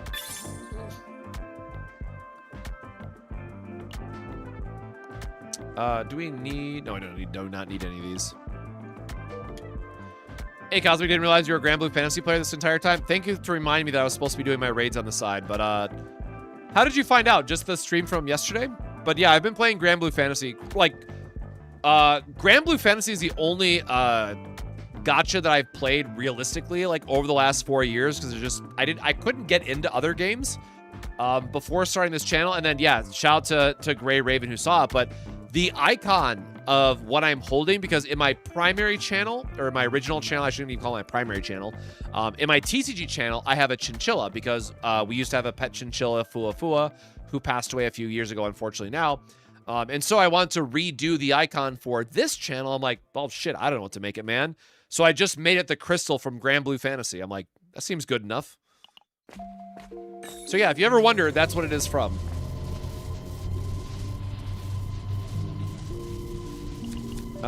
We can't even trigger... You know what? Sure, we'll just copy another vulture ejection, man.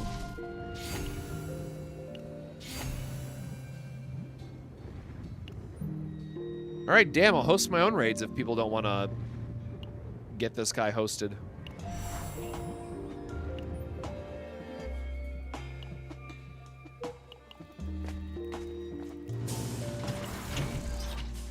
Alright, yeah, I mean, like, let's remove some extra basics or something, I guess, at this point. You know, never mind. Let's remove some of these just for my own sanity. Oh, no, we did get her an upgrade now, too. Dang. What do we need? We need weapons and stuff, I guess.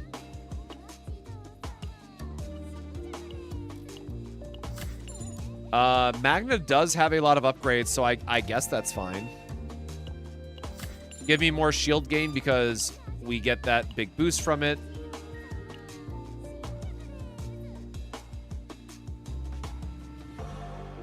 Oops, let me make sure I'm doing it. You've been playing it semi-casually for the past 3 years? Nice! What's your main element? What is your main element and your favorite character? Am I a refresher raid? If you mean like speed running raids, yeah, raids are PvP. It's like our PvP in Grandblue Fantasies, so to speak. Getting MVP in raids does matter.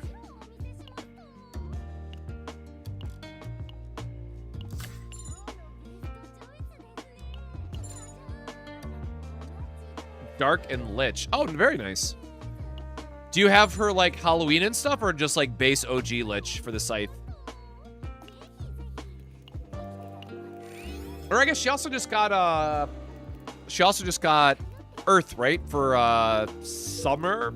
Yeah, Yukata. I think she got Yukata as well. Now I'm trying to remember which are all the versions of Lich.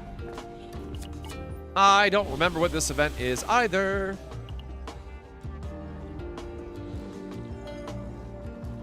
Oh, I have not picked this item yet, so I guess we're just gonna pick this item for Oh, it's the orb. Sure.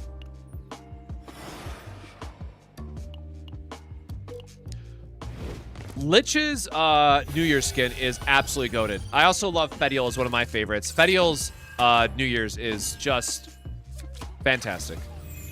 Truly peak.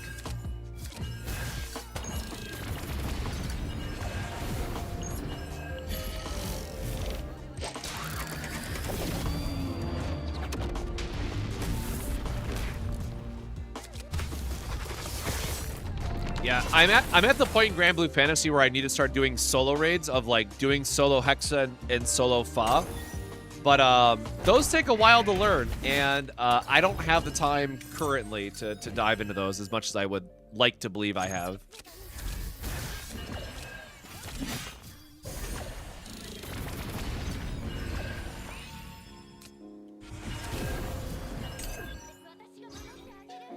I will definitely say when it comes to things to do in a gacha, I mean, damn, Grandblue Fantasy will always have something for you. If nobody got me, I know Grandblue Fantasy got me.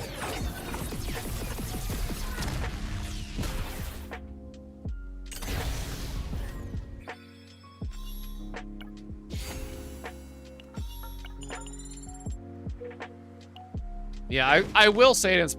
I get that I have both Calipe and Magna, but this was probably the easiest run so far of like a fully upgraded roster list.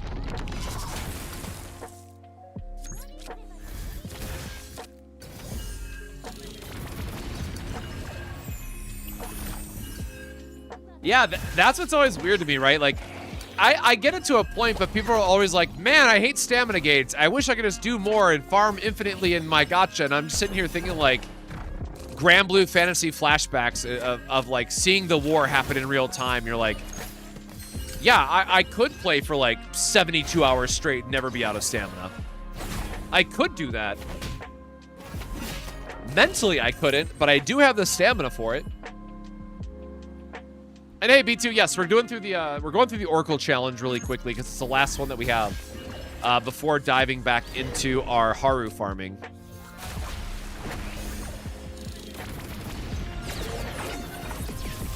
But at least I'll be able to say that I can. I've done all of these once. I think overall, I'm pretty, happy with what the devs were able to accomplish with this game mode. Arguably could be harder, but again, I think it's in a pretty comfortable spot, given that not everyone's going to have a wide enough roster to tackle these.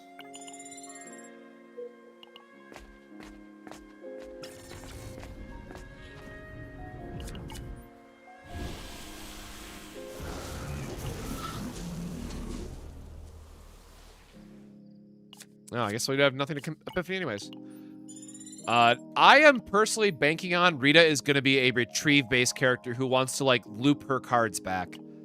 All the, like, chronographs and, like, all the time stuff in her preview video leads me to believe that she's going to be something more along those lines.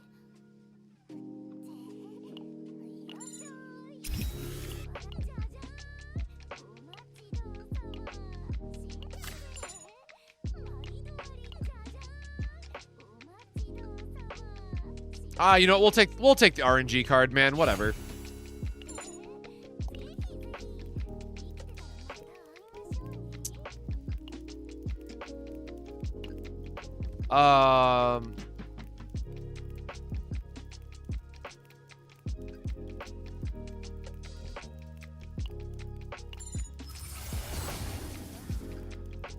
Dang, nope.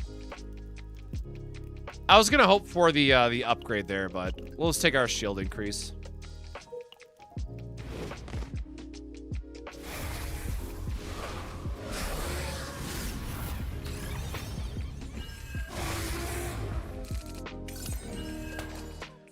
Yeah, like it does feel like there should be ascensions or whatever they're called in Slay the Spire again, right? Like, I get that you can increase your level by doing the same chaos over and over and over, and like you can raise up what is effectively ascensions in this game, for at least for what we have access to. But I do feel like they could expand on it a little bit more.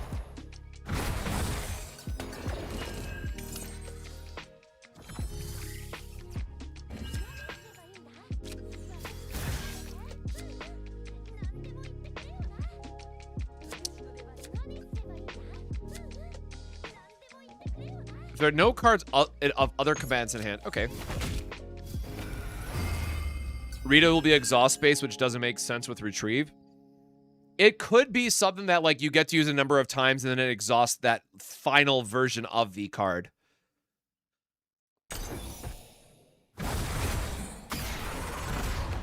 Yeah, something like Adagio is kind of more of what I'm thinking about when I think about Rita. But again, obligatory, it's all speculation. We'll get our preview kit in a few days.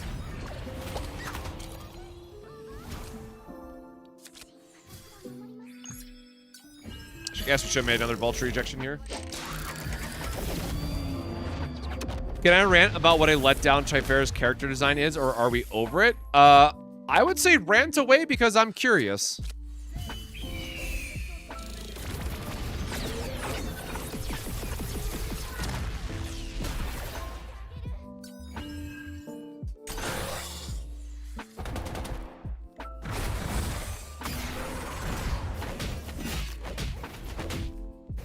A few days left to decide to get Typhera or Rita. Yep, I would very strongly recommend waiting until we have the day of preview of Rita's kit, and that will give us a very solid answer of which way we want to lean on that one.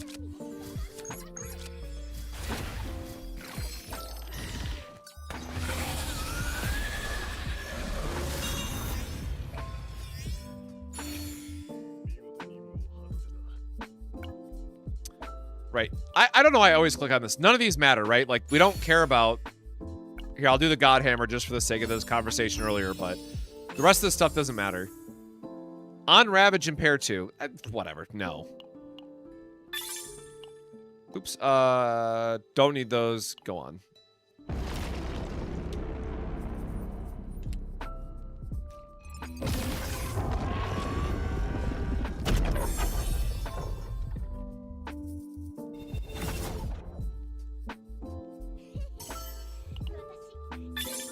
Yeah, I would love her ego skill to be like, what, a 7? Is it 7 points or whatever our max ego skill number is that we have currently? I would love hers to be like, just take an extra turn. Probably would be too broken for this game, but, let a man dream. All of these are terrible. Thanks. All right, I got to do at least one of each of these.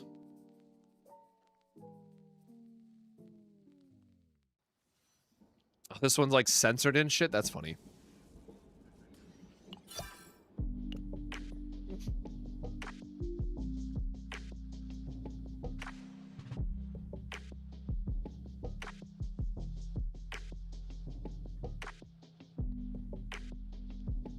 Oh no, I agree with you on that, Mineral, because again, it's like we got someone who also has the ability to destroy planets, right? And then like they reduce her down as such a one-dimensional character in her actual gameplay, and it's like, well, all right.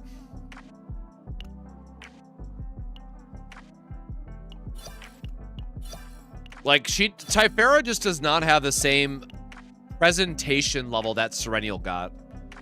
Which, again, keep in mind, the power level for Serenial and Typhera are the exact same. I guess you could argue Serenial's higher because she's being limited by her wings, right? If you want to make that counter argument, be my guess. But at least in the story of what each of them is able to do currently, not without their limiters and stuff, they are literally both planet-destroying monsters.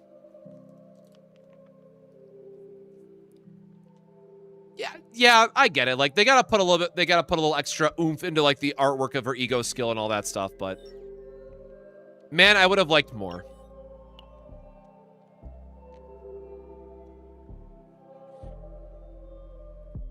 Hey mate, should I take Orlea as 300 selector, lacking of Kairon, Orlea, and Hugo?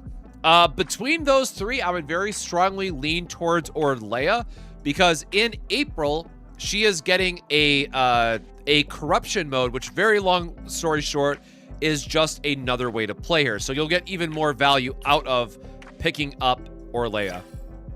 That said, I would wait until you are pulling on your next character, just in case you lose the 50-50.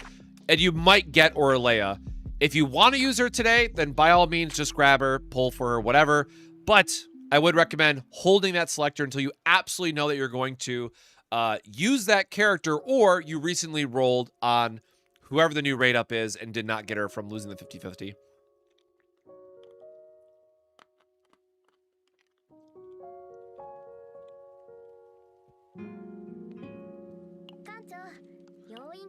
Also, this dot's annoying me. I'm just going to finally spend it. Okay, so this means we are going to finally go back to... we are going to finish this damn Haru eventually.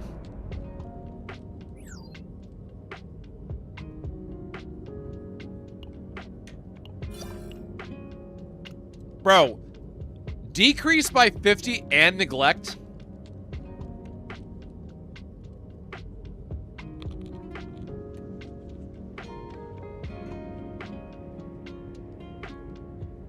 You remember in the chapter where we travel into the chaos to find Judas with the knight's head?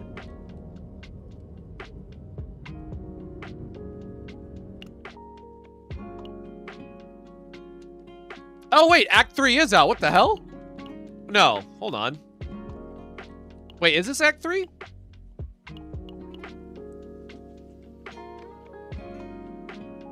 Did I not finish?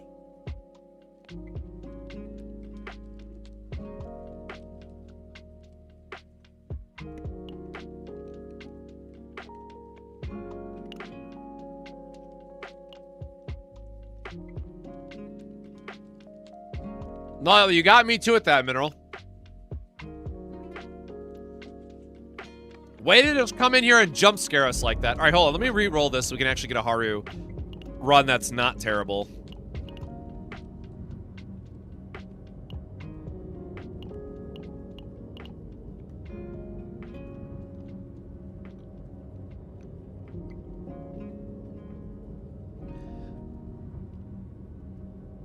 I mean, it's not, there's no neglect here, right?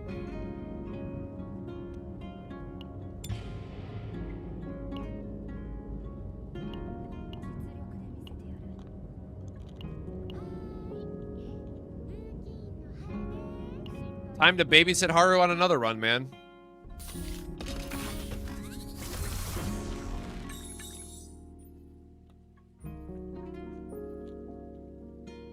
Whoa. No, I definitely agree that we need to get some 4 stars added.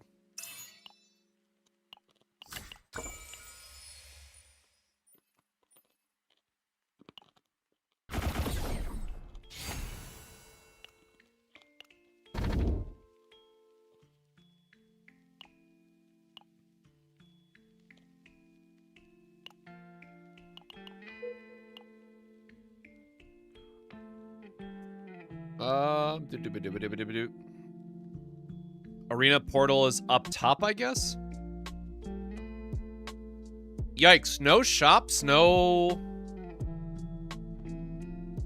I guess we got a couple elites. This is, like, not a good route.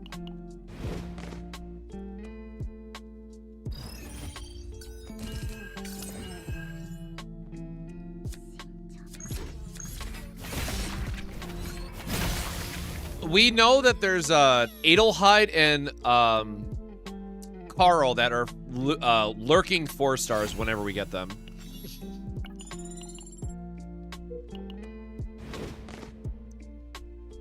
But yeah, I think we all agree that Lush will be a 5-star.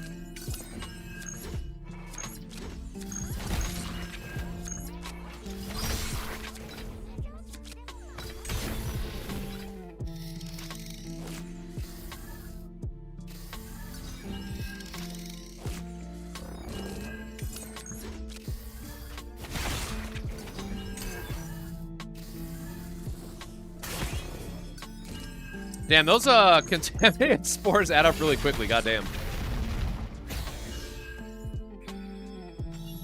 Oh shit, I'm dying over here, hold on.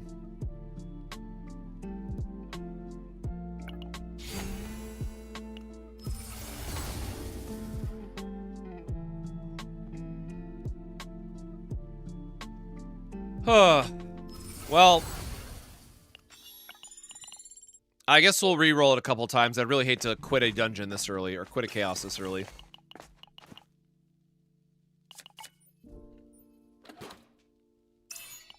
Man, nothing feels worse than hitting it that early and just being like, well, this run's probably bricked in the first 5 minutes.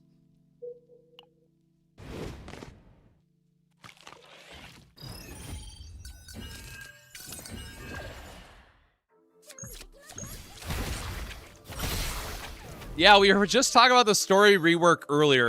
You know, who knows when that's going to happen at this point, man. Shit.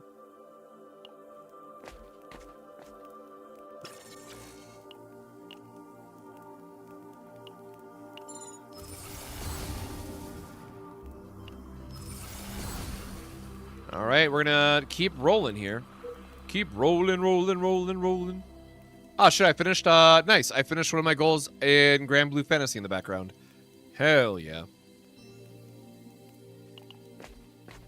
140 books successfully farmed.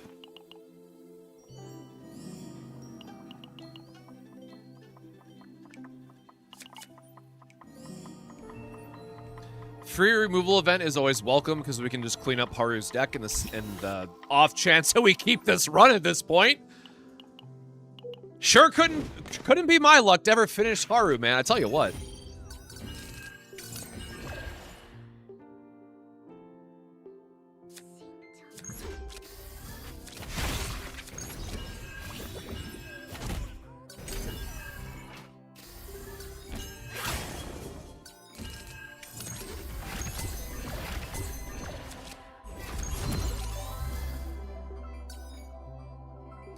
Yeah, my problem right now is that I only have a single ticket left because I used my tickets to fix a Narja deck that I tried to grind out for a few days so I could make a video.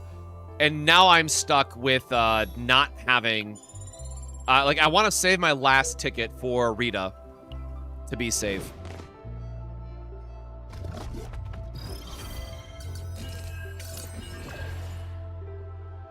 What's peak Haru build? Vulnerable copy anchor shot is the thing that we are looking for.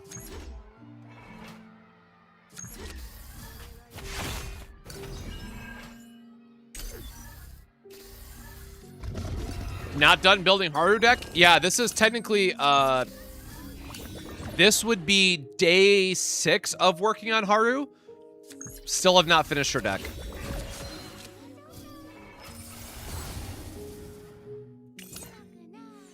All right. We'll just try re-rolling at the campfires and stuff. Maybe this goes somewhere.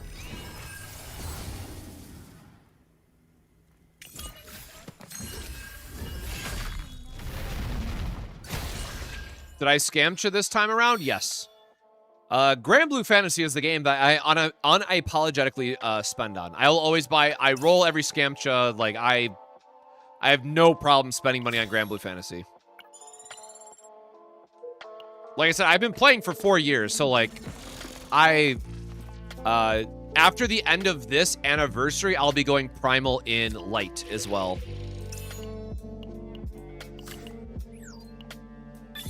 My Light's only 150 and not 170, so like, it's not as good as it could be, obviously, but it's good enough to go Primal.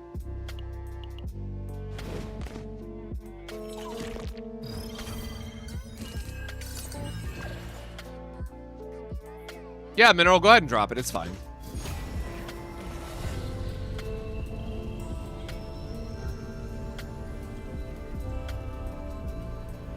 Oh, no, because it has to be, shield.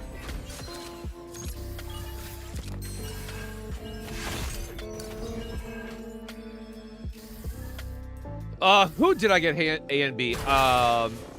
I got Katura and I got, which, by the way, God. Seashell dude. What the fuck?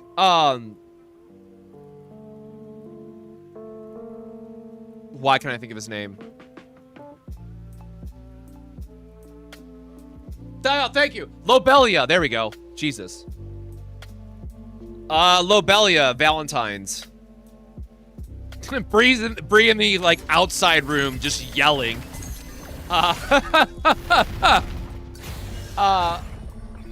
But sorry, I should have said conch. It's a conch shell, not a whatever. I'm no marine biologist, bro. But the thing about Holiday Katura is I have literally pulled on every single Scamcha for Holiday Katura since I've started, and I just finally got her. I do have Race Velger, so like one, I need her as like Race Velger options, and two, it's one of my favorite characters. I love that skin in particular. I think it's one of the best artworks in the game. For like the female cast, like it's beautiful. I love it. So yeah, my actual like cost for Holiday Katura, if you want to talk about it that way, we don't talk about it, but that is like my like grail of a character that I finally got. And like, you know, I couldn't just use the anniversary ticket on it because I had to get formal Ilsa instead, because I sparked her banner and could not get her in 300 pulls. So I had to use my selector on the one copy of her that I got. I'm like, damn, bro. I am just losing it like every turn.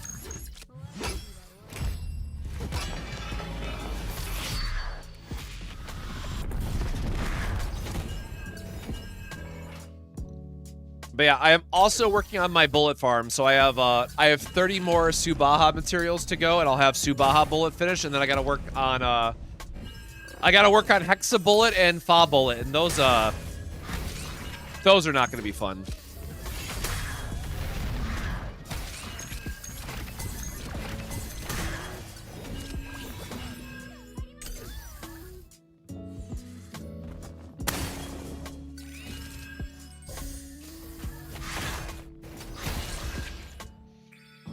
Summer Katura or Holiday Shalom? Well, yeah, you said if you're gonna go Dark Primal, I mean, like, Holiday, or, Summer Katura with the floaties, man. That character is insanely busted. Like, watching Dark players finally have their, like, their time in the spotlight once Katura dropped, I was like, okay, y'all finally got to eat something.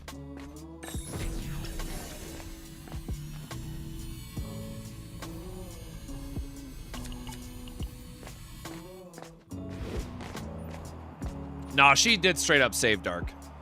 Only interaction with Grandblue is Shadowverse, Grandblue Fantasy versus Fighting, Grandblue Relink. Hey, that is a great introduction for for the series. Very excited for Relink. Again, it is very hard to like recommend the gacha in the big 2026. Was I 1 damage off on this?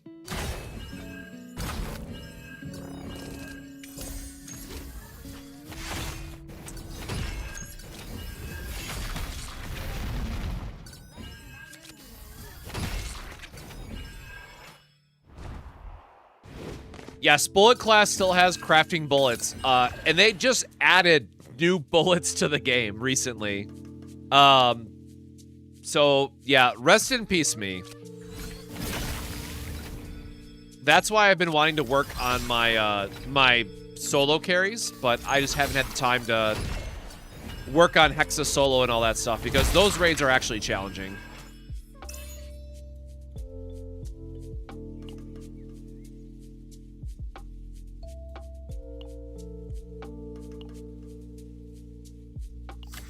Whatever, it's more health.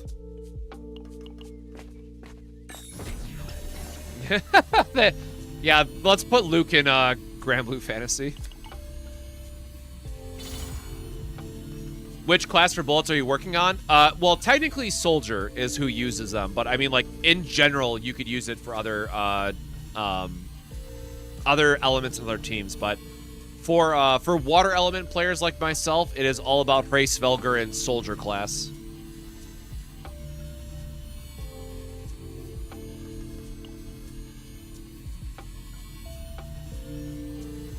None of those.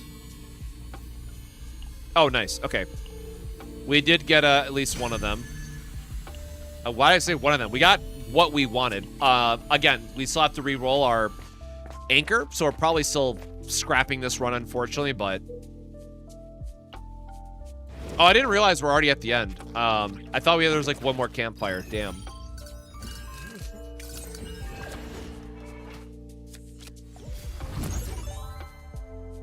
No, unfortunately, Relink was just like a one-and-done style of thing. Like, it got a couple updates after its launch of just like new content that was already planned, but we are finally getting an expansion for it in July? July? I think it's July. And it's a pretty big deal.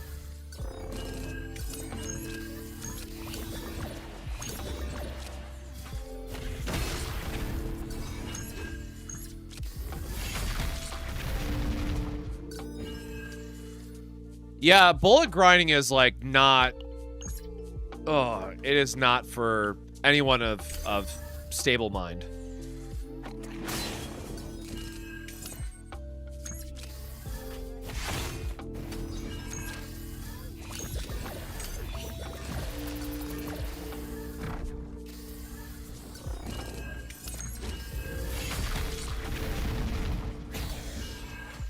Also, just for the sanity, because I don't want people to feel like they don't know what we're talking about, so let me just pull this up really quick.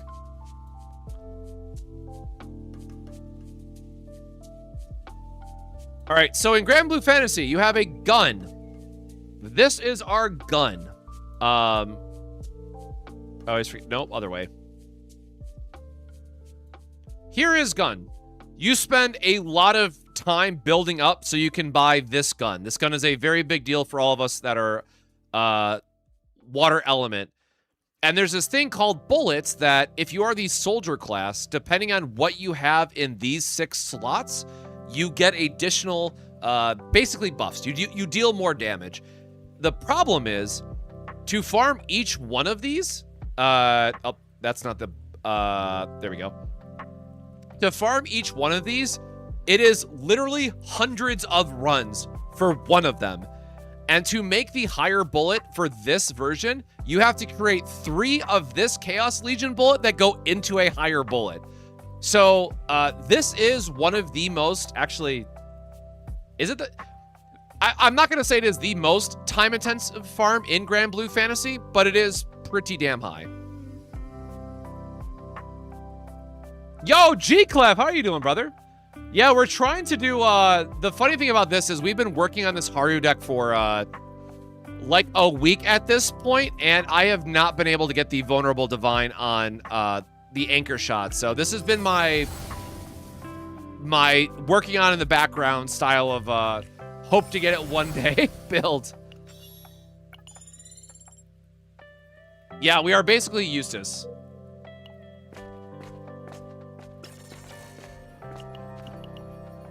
Though I will say, like, if you are someone who is grinding a lot of, like, perfect decks in Chaos Zero Nightmare, Grandblue Fantasy is not that far off. But again, it's still not something that I would recommend for people to pick up Grandblue Fantasy and play. You have to, like, know what you're getting into.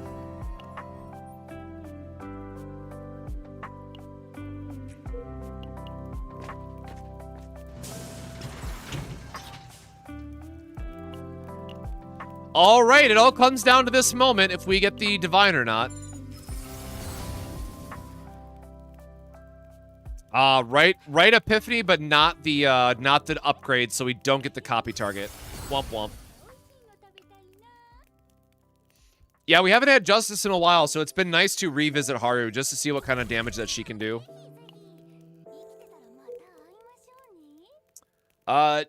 Yes, I have been bullet farming for literal months. Definitely longer than Chaos Zero Nightmare has been out.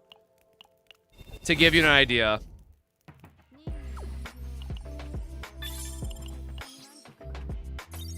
But again, keep in mind the only people who really care about bullet farming are water element mains like myself, so you don't have to worry about that. Unless you are also insane like me.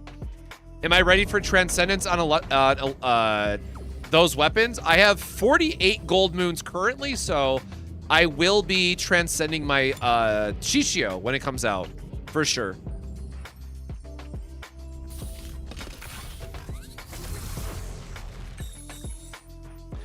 Yeah, Tormentor has some niche cases as well, I guess. To be fair, you are right.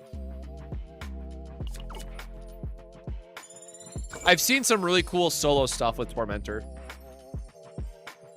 Why not as well release it on global and mobile? So it technically is. You can always play. Like, I am...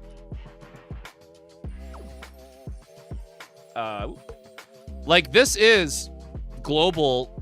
It's browser based, right? So I could access this at any time on mobile as well. You just have to go to a browser. Like, it'll never be a app.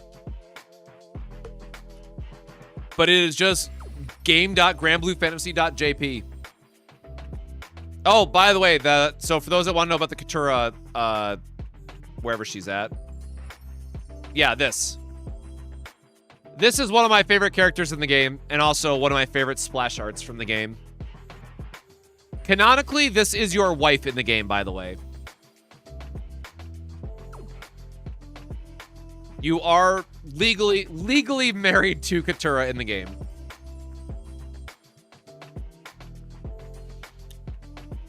Yes, Versusia was the last Providence Summer that just got released in January.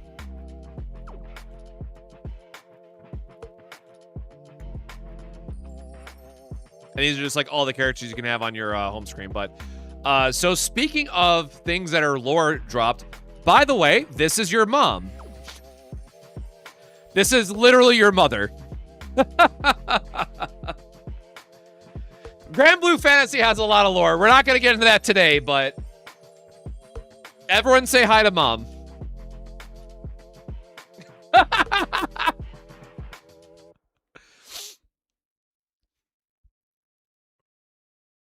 Yeah, Grandblue Fantasy is there's more story behind that, but this is your mother fused with Bahamut.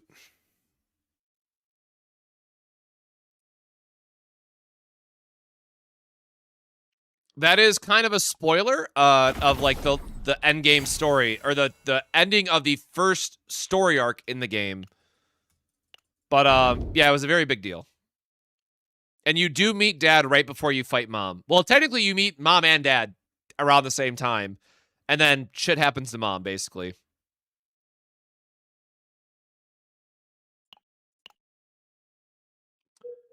Yes, there is a Steam version. We played it yesterday on stream just to like go through the new player experience and all that, but you can't link your older Grandblue Fantasy accounts to Steam yet. They are working on it, but it's a little bit of a feels bad right now.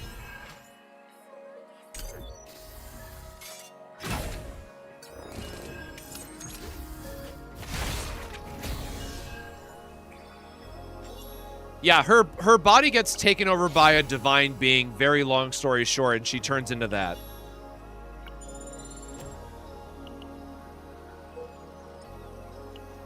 Ooh, wait, there's a shop up top. Hold on. Arena is up here. So we want to go here so we can go up. Both paths lead to it, but this path has double elite.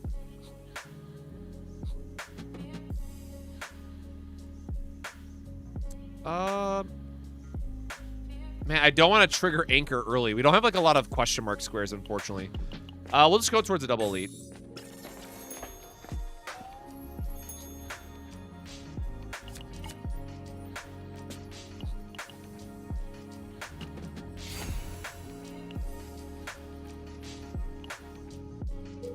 But yeah, again, I will say when it comes to like story and things of that nature, in my opinion, Grandblue Fantasy is definitely some of the best that's out there. So I do think there is some benefit to going through and reading in particular what makes the sky blue. It's like one of the best gacha stories of all time. But beyond that, it's a lot to recommend anyone to actually dig into. Is Rita limited? No, she is not a limited character. The devs have confirmed that we're not going to get any limited characters for this initial wave. However, I would expect that we are going to get a summer limited character during the next season. Just based on what they've done for Epic 7 in the past.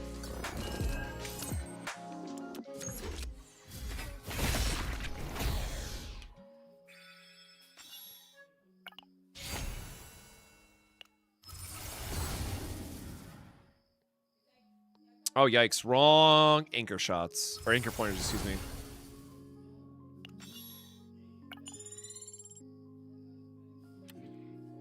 Blue Archive. What other games do you play, G Clef?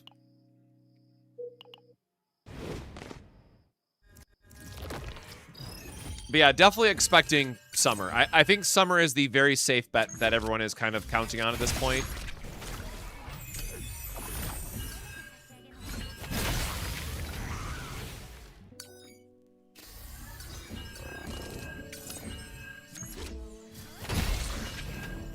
Yeah, someone mentioned that earlier, and I honestly didn't even think about it. But we are coming up to the half anniversary.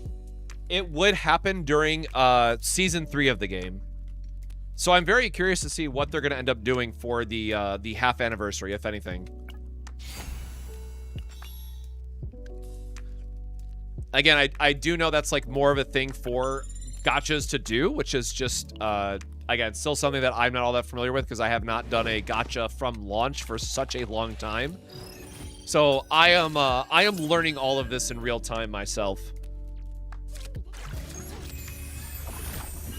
I'm not going to say no to freebies, though, that's for sure.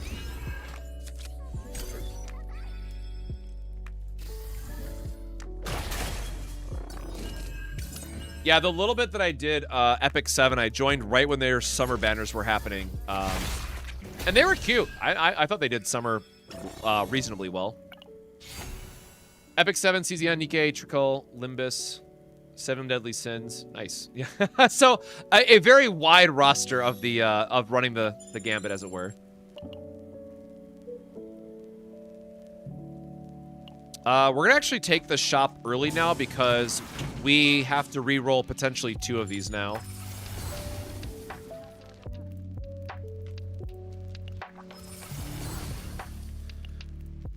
Well, this run might be cooked already as well.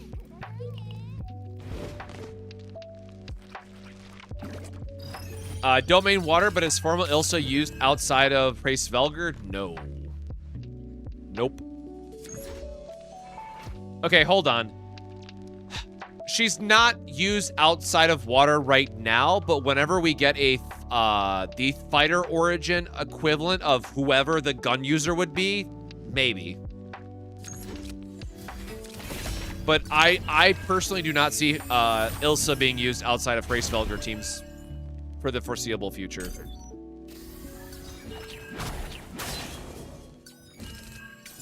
How much better is Haru after patch, do I feel?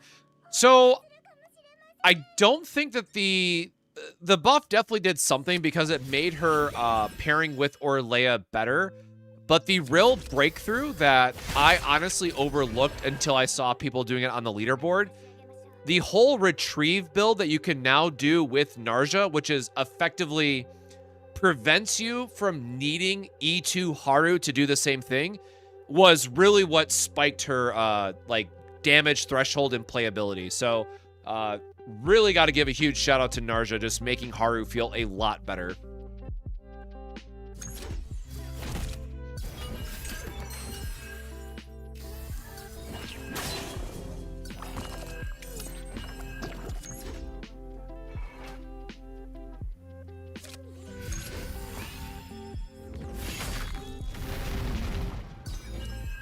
Oh yeah, sorry for if it wasn't clear. I do own the fighting game as well. So in because in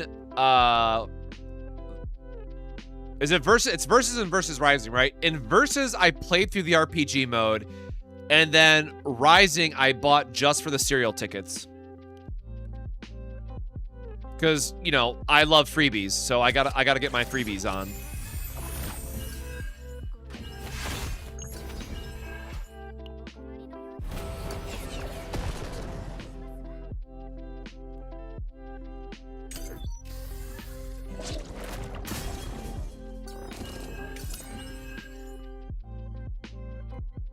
Oh, and sorry, to go back to what Taimatsu said about them letting us know, and they said that there would be another seasonal. The devs did say they would let us know, but does anyone remember how much of a heads up that they said that they would give? I'm assuming they just meant like at the start of the season they would let us know. Which, again, I do feel a little bit bad because that's pretty much them just saying like, hey, we're gonna, you know, ruin our chances of us making as much money as possible. Unless they make the seasonal the first character on the banner, right? Like, I guess that's how you get around that problem. Because if you announce a seasonal character and then you say it's going to be like the third banner of the 3, bro, no one's pulling on the first 2 because you're saving all your pulls for the seasonal. Like, I'm going to pull on every character anyways, but I recognize that some people need to save for those seasonals or limited characters.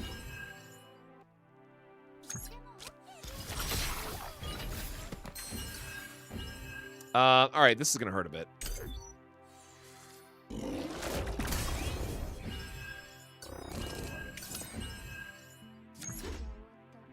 Yeah, when's our next roadmap showcase, though? That's the real question.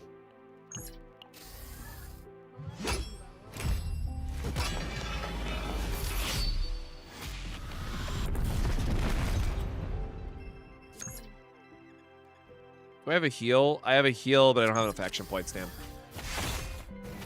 Do we know what class Rita is? Yes, she's going to be Justice Psionic, which is a very interesting mix. Well, dang. We want to get the vulnerable chest off the final boss if possible.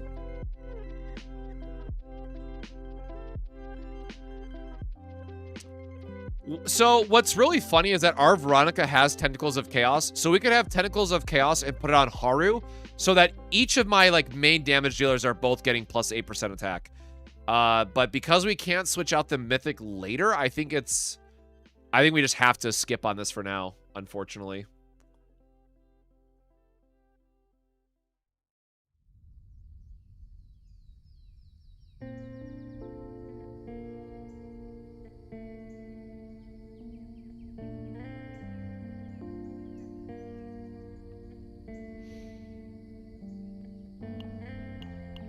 Well, we're not building 9 this run, and 9 still gets a benefit from the attack, so we're just going to put on 9 for this one. I saw Rita and skip both 9 and Typhera. That's also very fair, but I will say, like, Typhera is a really good support if you love heavy hitters, so that is going to be one that might, as soon as we figure out what Rita does through her cards, I think it'll be a very quick moment for everyone to say if they're going to be pulling on Typhera last minute or not. Because there's a very real chance, right, that Typhera is going to be built for Rita. But I've basically been telling everyone just to wait until like the last day of the banner, when we get Rita's full kit, so that we can make an educated, you know, inference of if we need to pull for Typhera or not. For those that might be on more limited resources.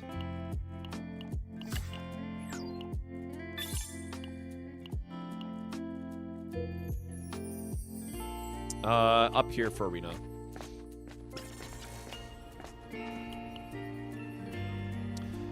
Yeah, I think design-wise, Rita is the favorite by a mile. I don't know if anyone's done like a popularity poll yet or anything, but like I have a very strong feeling that Rita is the favorite this time around. We do not want to give a random person an epiphany here. We do need the credits for meditation and rerolls and all that good stuff.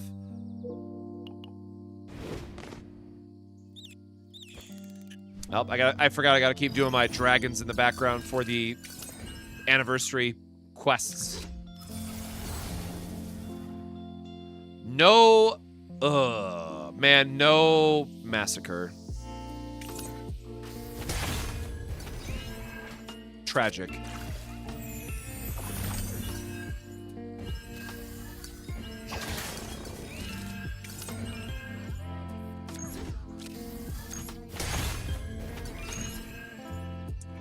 I mean, there's no way we're doing enough damage to get him in the break state. Oh, we actually did get a stun on him.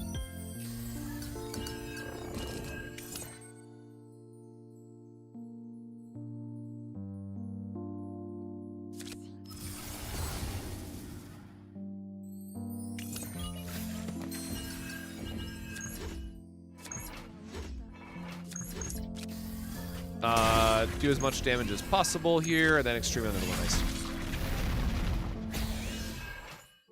Hey, whatever Rita is, she looks great. That's all that we need to be concerned with.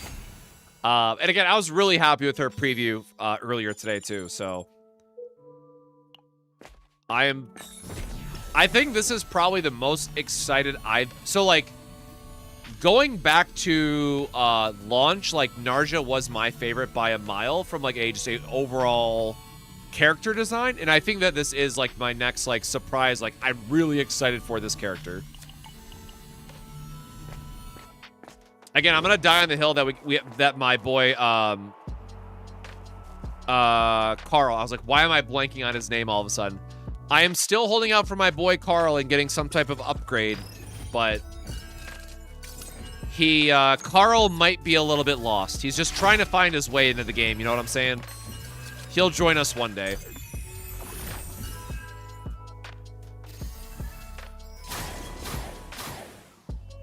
No, I agree that she's very Egyptian coded. Like, especially with all the way that her the time stuff went in her preview and like the background design, she is very Egyptian coded. 100% agreed.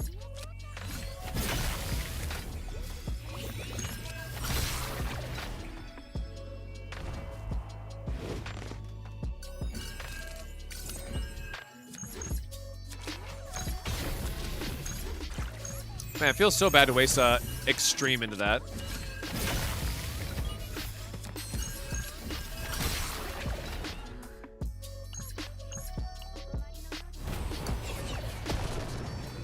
Okay, I tried to cheese it by getting a shield blast, and we did not get there.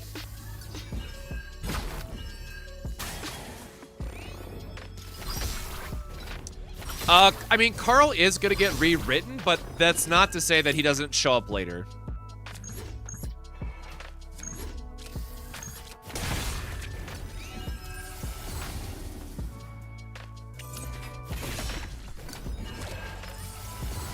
Again, I guess, you know, call me Mr. Cope and all that, but I want to believe.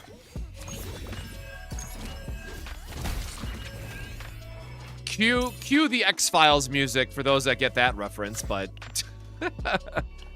I want to believe that that he's still out there somewhere. Somewhere in the files, somewhere in the background.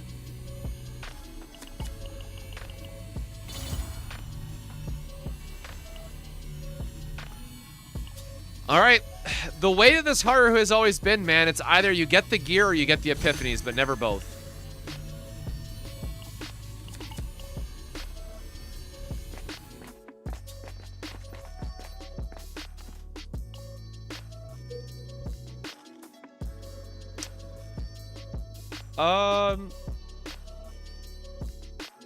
Whatever, we'll just fight the elite, I guess. Yeah, Carl's just gone out for a few things, man. He'll be back any minute. We gotta believe.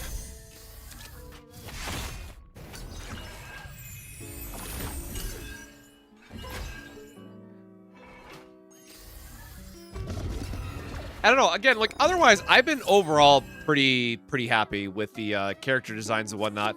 I do wish there's a little bit more variety. You know, we did get that a little bit with Typhara, all things considered, but I'm hoping that our next round of characters is just not Big Booba Trio number 3, right? Like, I was happy that Typhara at least was a deviation away from what we've seen up to date in the game.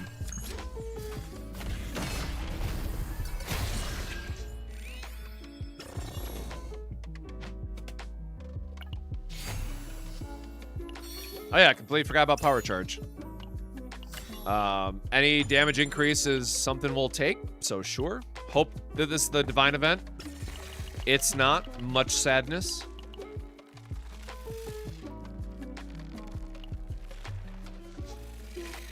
Oh, it's a vulnerable one. Okay, well, we don't need this, but we'll just throw it on somebody else. It's fine.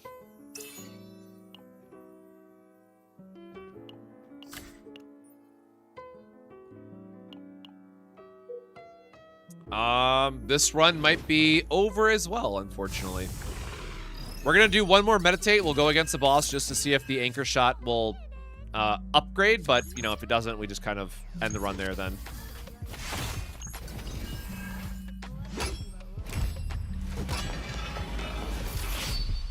Again, over in Epic 7, I mean, they do a great job. So, like, just bring some of that love over here at some point. At least our monster designs kick ass too.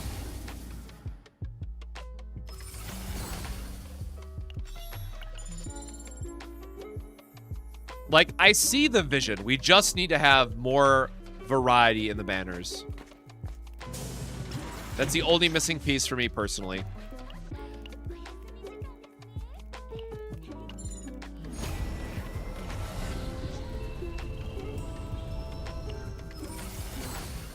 Okay, well, we do get the right... Oh, man.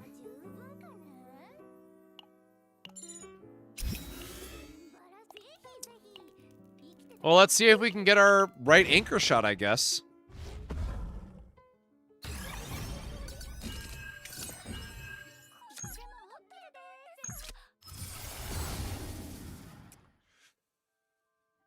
Oh, man. Well, at least we found out.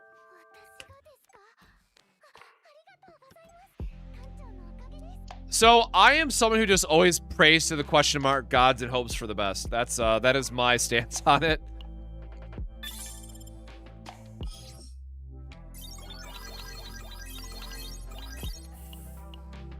I don't know. At this point, I don't know how many runs deep on Haru, like... Oh, man. Oh, you know, I have not bought from, like, the shop in a long time. Yeah, I guess we gotta buy some stuff out of the shop. Oh.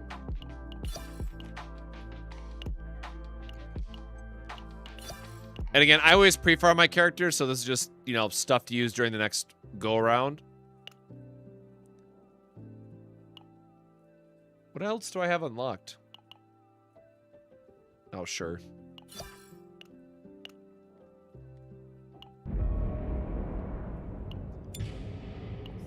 Back into the mines we go. Actually, what time is it? Okay.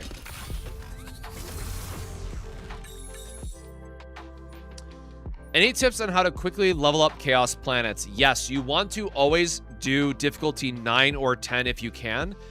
Because that will unlock 5-star gear for you, and every star in gear does count for extra points. So if you want to try to get the most points possible out of every equipment item that you take, or every gear, I guess I should say in this game, every gear item that you take, you want to be farming on difficulty 9 and 10 if you can.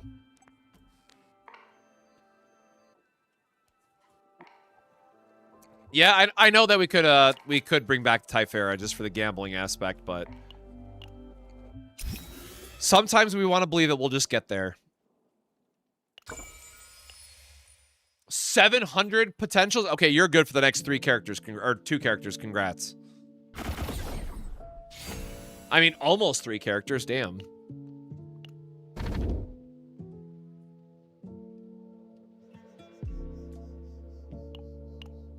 Sure, we'll just take the...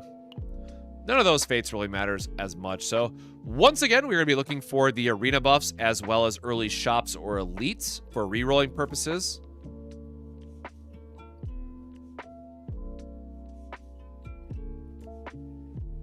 Oh, dang. This is kind of unfortunate placement. We could go up here.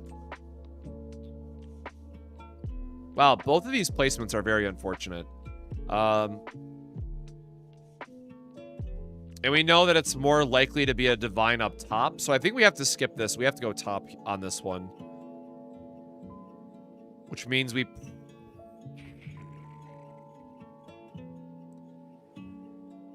Yeah, I think we go bottom across and then cross to the top.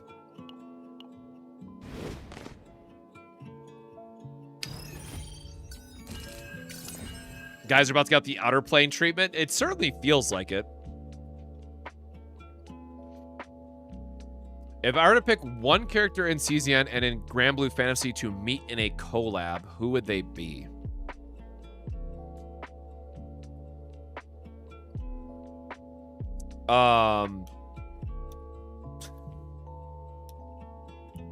So I feel obligated to say the Loane brothers because they're just chaos incarnate.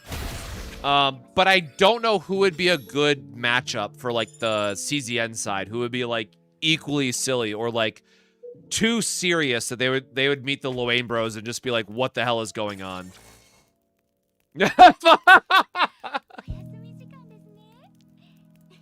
Listen.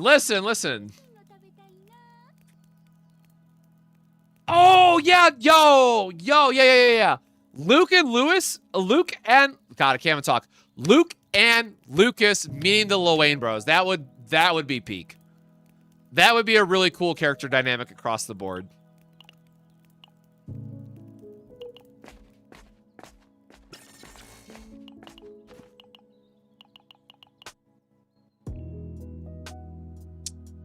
Yeah, free removal, man, is always great this early.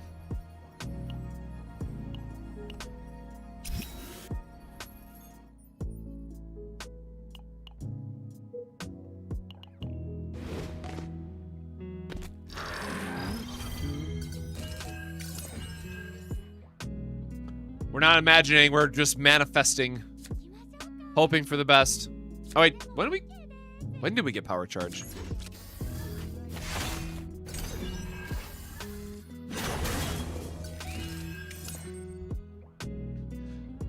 But yeah, I will say I had because again, like I play Grandblue Fantasy, I love a lot of the male characters. Like, I am someone who is all for just like equal representation in gachas. I do understand they have to be very heavy female roster leaning because that's what sells and everything. I get it.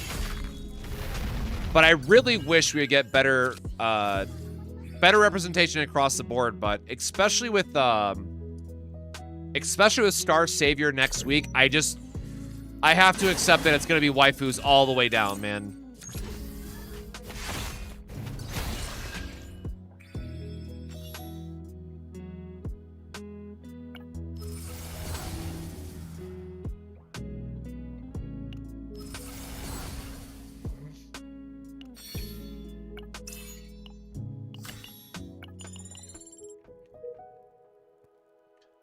Oh, God. Yeah, the Loane Bros meeting Maribel would be hilarious.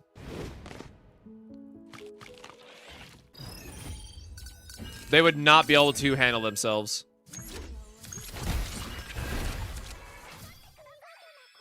How rude of this guy to get a shield.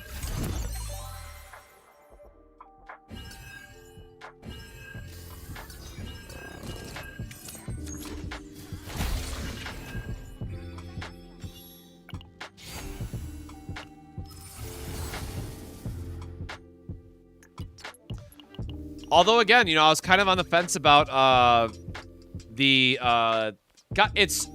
hate that there is Star Savior and there is Mongol Star Dive, because, like, I'm going to continuously mix up those names and, like, just butcher them and mash them together because that's just how I am in my brain. But I will say, I'm now, like, extra curious. Now that there's, like, been multiple, you know, males in the roster from the start, I gotta give another shout out to Mongol Star Dive. That men plus creature character game, like, all right, I'm in. Oh yes, and Star Sailor, that is another one. God, man, there is.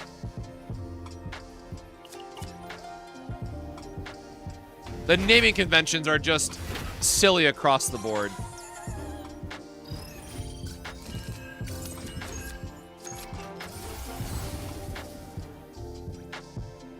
I guess we're taking out Ironclad.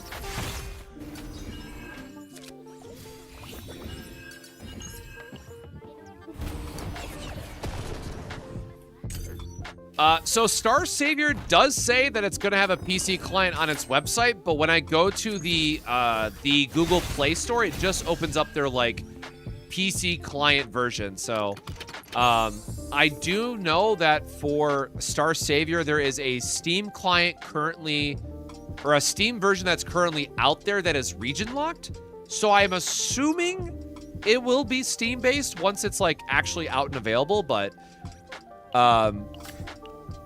to be determined. I have not seen, like, where that PC client is going to live.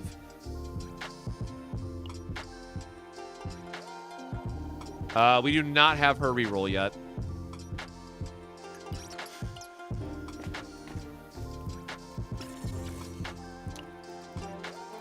Yeah, I agree that ambush needs to be a little bit more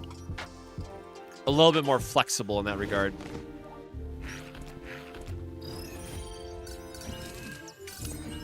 Like the other game that I'm still waiting on this month too is Limit Zero Breakers, which again, another silly name, but their closed beta test is supposed to be this month at some point, but they still haven't announced it.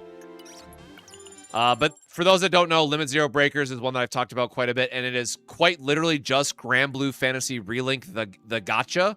So it's either going to be really, really good because it's everything that I love in a game and they somehow made it work in a gacha, or it's going to be like the most blatant dog shit rip-off Ghost of a Shell style of game. And there's no middle ground in my mind.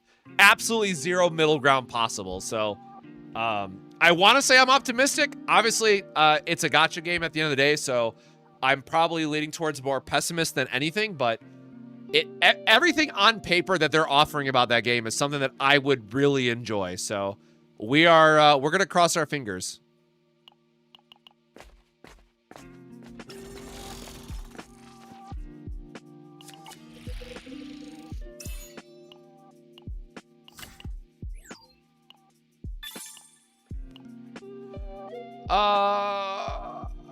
Crimson Desert's like the BDO game that people were talking about, right? Or very heavily BDO inspired.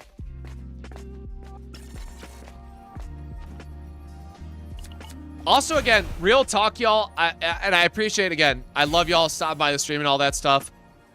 Just to be super real with it, like, I work a full-time job, and I do this content, and like, I basically give up the opportunity to play other games because I spend so much time on content, like once I'm actually like making more videos and all that stuff. So I very rarely get to play any games for myself anymore. And so the one thing that I do outside of all of this is trading card games. And so again, that's what my last channel was all focused around. So like one day out of the week, I get to go play trading card games at the local game shop for a few hours, and that's like that's what I get to do for me, you know, thing out of the entire week. Now, obviously, I spend time with my partner. We watch anime together. Like, there are other things that I do. But when it comes to, like, actual video games and stuff, like, my life is 90% doing the content, hoping, like, trying to think about other stuff that people would enjoy watching. And I focus a lot of time on that. So I have covered a lot of trading card games over the years, but the one that I'm looking at right now is called Warlord Saga of the Storm. Let me go grab my deck box again.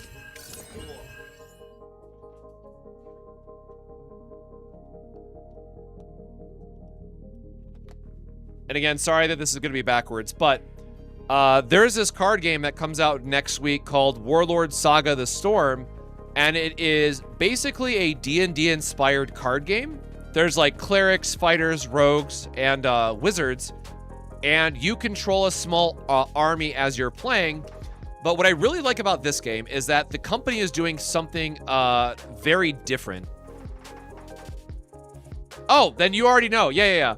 So basically, because of what these guys said that they're doing for organized play is why I backed it, and I bought 2 cases. Very long story short. I only bought like I only bought a box off the Kickstarter, and as you know, it got like delayed for forever, unfortunately. So I ended up getting to play test it with a couple people locally that are like way hype on the game. And I was like, oh shit, this game is actually neat. And so I immediately went out and bought 2 cases. But yeah, for those that don't know, for those that might have played like the World of Warcraft TCG back in the day, it's very similar. But what they're doing for organized play is that either an employee of the company or like someone higher up, like in the community, will more or less pilot a raid boss that you have to beat. And if you are the one person who gets to challenge that person and beat the raid boss, you get that raid boss as like a trophy, and you are the only person in the world who will have that recognition of beating that raid boss at that point in time. And in the past, it used to have like story implications that like you would get to have a say in how future games or future lore was driven.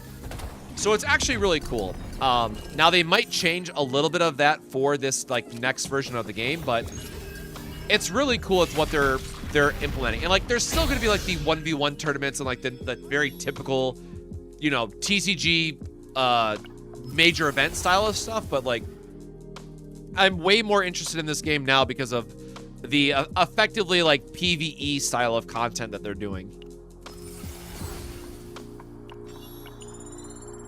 So I do hope the game that does well. We're gonna see how things look next week once the game actually fully launches. Oh, nice! We actually got our Epiphany. Let me not click on the wrong thing. All right, vulnerable one-time dealer. No, it was the actual right. Damn, it was the right thing too, but not the right divine.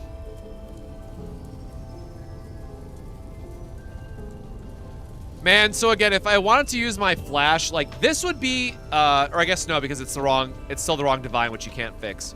We need a vulnerable, unfortunately.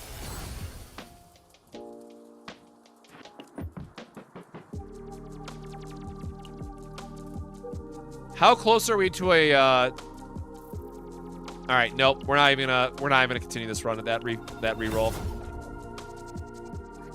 Yeah, I played a lot of Flesh and Blood in the past too. So fun fact, I was one of the people that helped Chain get Living Legend. I won the largest pro quest in North America on Chain.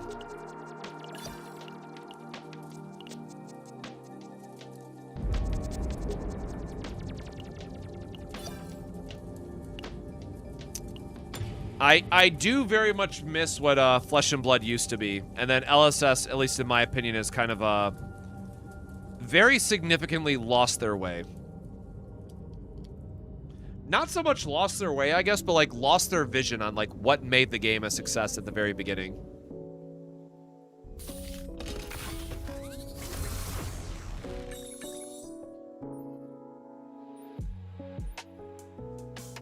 And I don't want to go down too much that path because I am very negative on Flesh and Blood in general, so that's probably as much as I should say on that matter.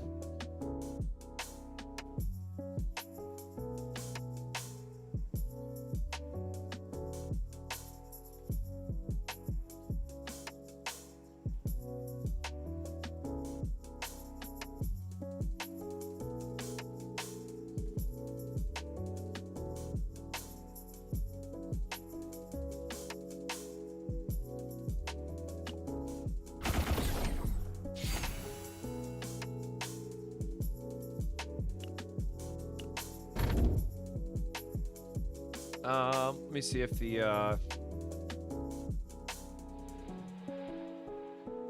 Actually, really quick, I'm gonna check if my, my Enfield preload actually worked. Because what time is it? We got like an hour until Enfield goes live.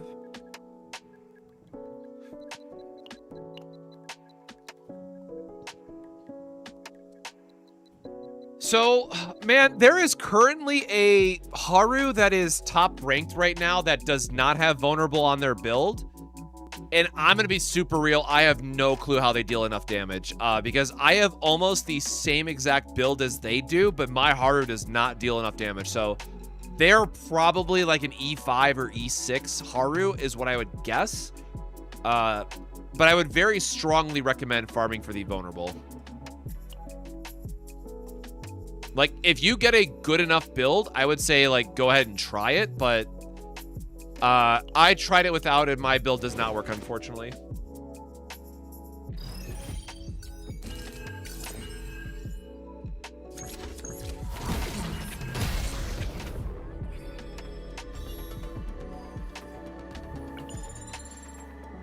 Oh, yeah, Sorcery is another sick one. I actually, I was trying to watch a little bit of their game at Gen Con, and, like, yo, people are popping off for that game. Like, there was a huge crowd and everything.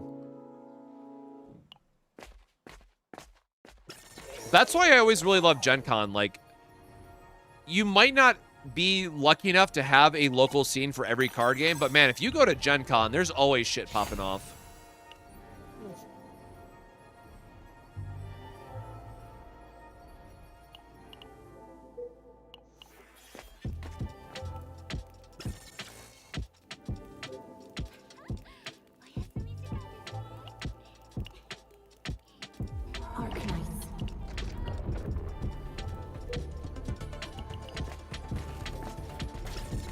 And yeah, don't mind my background of trying to get this to work.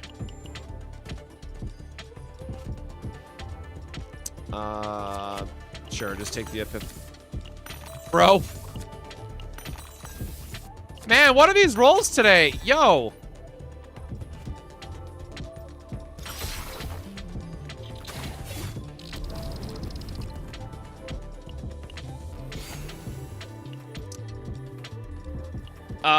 I mean, you could use Magna to a point, but I don't think you would be able to... Okay, so...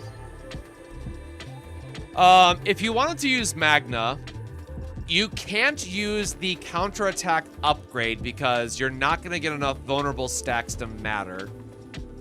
Which means you would have to use Frost Shard as a Divine. If you had, like...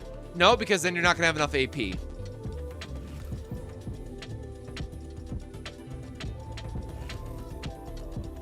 No, I don't think there's a way to use Magna in that. I would have to look at our card pool again. I don't think you could use Magna in the same efficiency.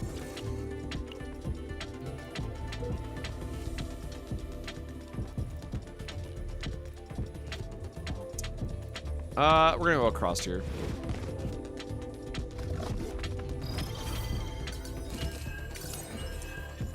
Yeah, I feel like Serennial is one that you, like, if you wanted to farm a Selena Tenacity refresh build, I definitely feel like you could do that and kind of get around needing the vulnerable, but Haru, because she's the only one that's, like, really boosting her own damage in the team comp, you really want every extra source of damage you can get.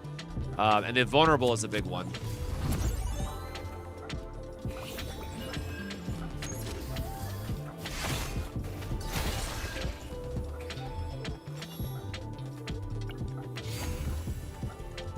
Yeah, if my retrieve heavy guess is wrong, my next guess, or like what I hope to see, is that she will be ignition focused. Arknights. Okay. Sorry, I got my Arknights loaded in the background, and hopefully that'll all work.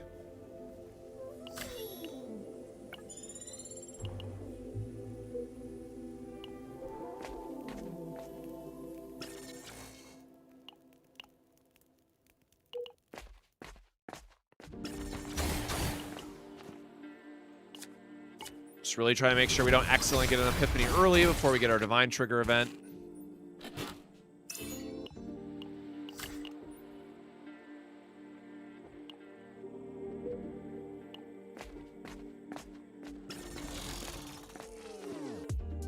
But yeah, shout out to somebody else actually knowing what Warlord is. Stopping by the stream. That is pretty awesome.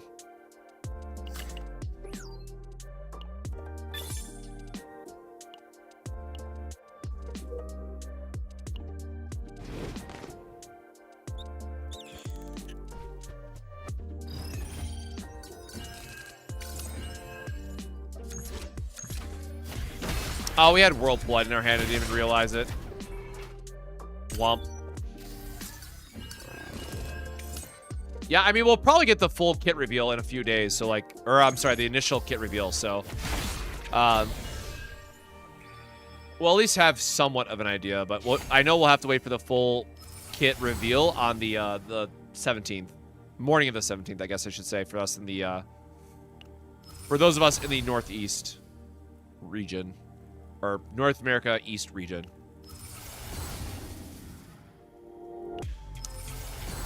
All right, now off to a good start with our anchor pointer. Oh my goodness, Epiphanies.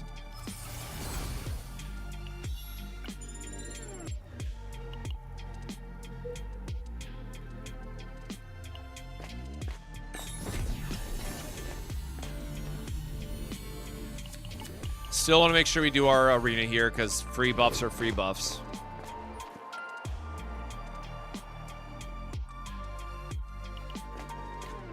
Why can't she speed up her own release reveals? Listen, we gotta stick it out with the marketing. That is how it be sometimes.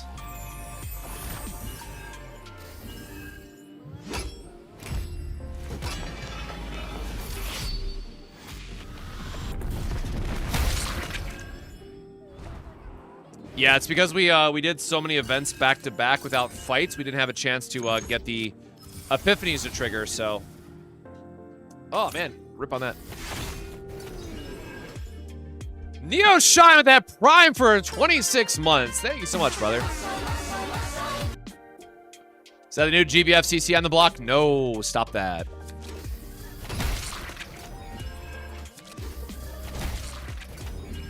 Although, again, we do got that Grandblue running in the background.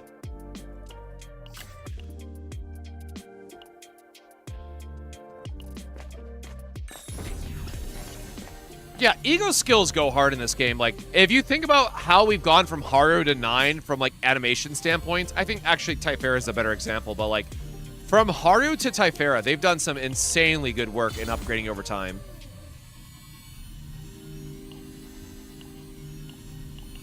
All right, I mean, we got her reroll again, man.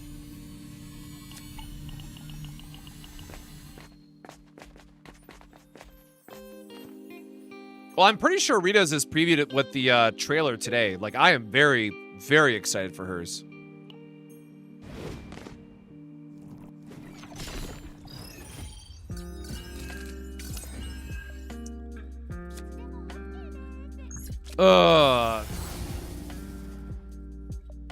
Come on, man.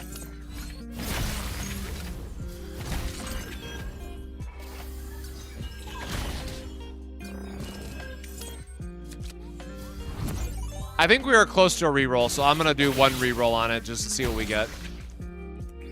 You know, it's gonna really suck when this very next node is gonna be the divine node too.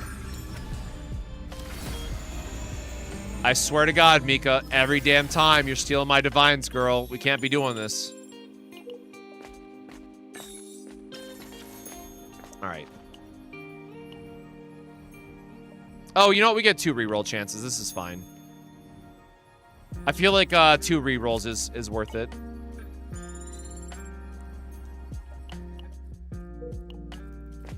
Yeah, I feel like everyone's been holding on to their anchors for dear life waiting for Rita.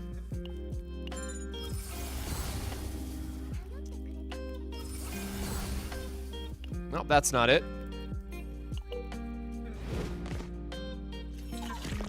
We'll do one more reroll here and then probably just go next, as they say.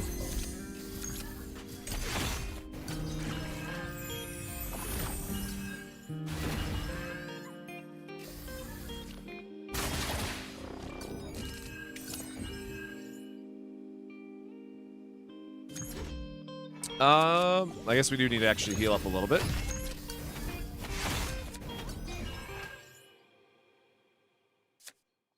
I guess we could have done the big anchor shot. That's one way to get the damage we need.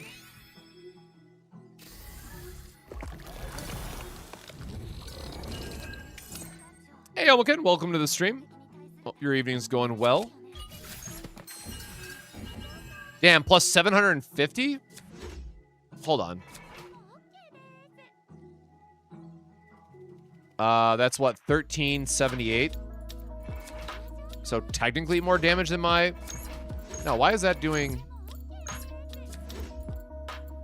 1244? Should this not be dealing... Oh, wait, 15...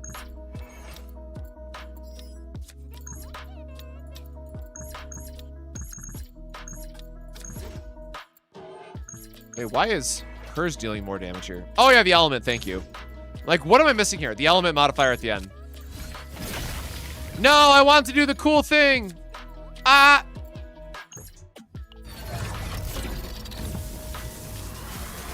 Yeah, I forgot the extra element bonus at the end. Anywho, none of this matters. Let's just click through and do our last reroll here and see if we can get there or not.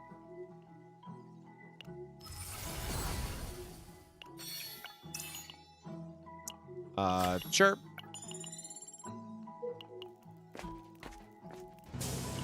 All right. Meditation one-time dealer. Let's see if we can actually ever get this. Again, we still have to reroll Anchor Pointer too, which is awful. I guess we can't fix both of them before the boss anyways. Bro, I'm gonna have a stroke. 4 vulnerable doesn't do anything for us anyways.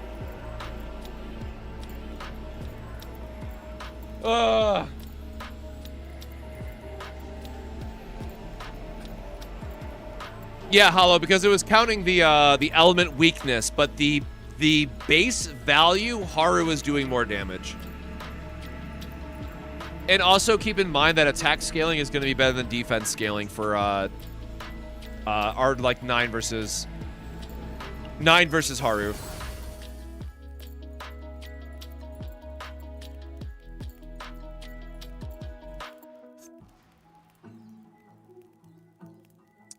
Flash of potential. I only have 1 left that I'm saving for Rita, so I unfortunately can't save it. But yes, that would have been a good one to use it on.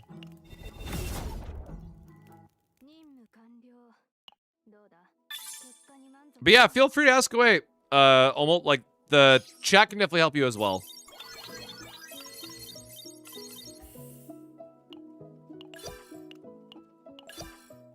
All right, Bree just let me know that there's a spider in the kitchen, so I need to go take care of that as well. And we've been streaming for a while, so hey, water check. If you've been here for a while, have you been hydrating? Have you been taking care of yourself? No? Go drink some water. Grab your water bottle. Go do it. Go do it now.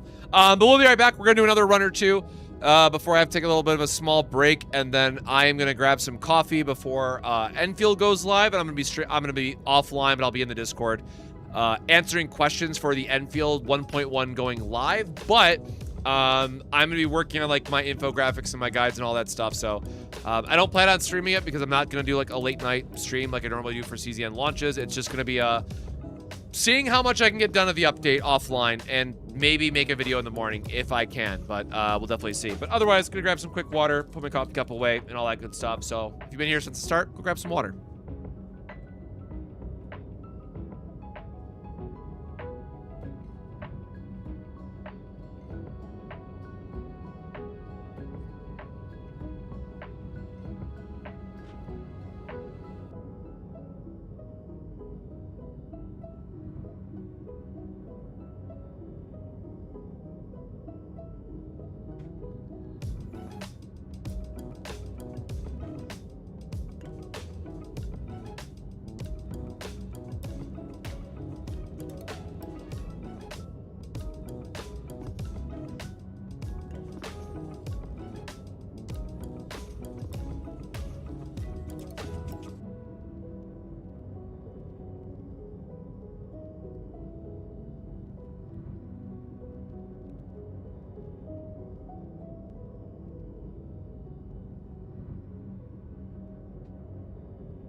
All right, the nightmare is ongoing, but now brought to you by Mr. Pibb, because that's what I had to drink in my fridge, other than my water.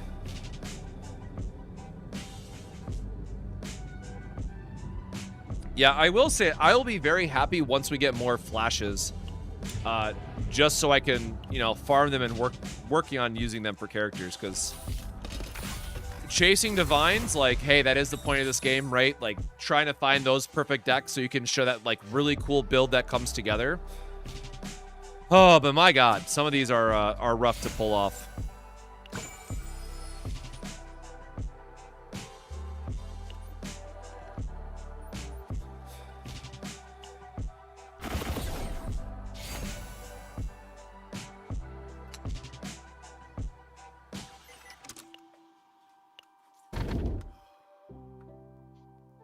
Although it's funny, it's like, I say this and I complain about this, but the training mode for the Star Savior, because I did play Uma for a little bit, it's gonna be the same thing, right? Like, it is just RNG, grind it out and hope for the best.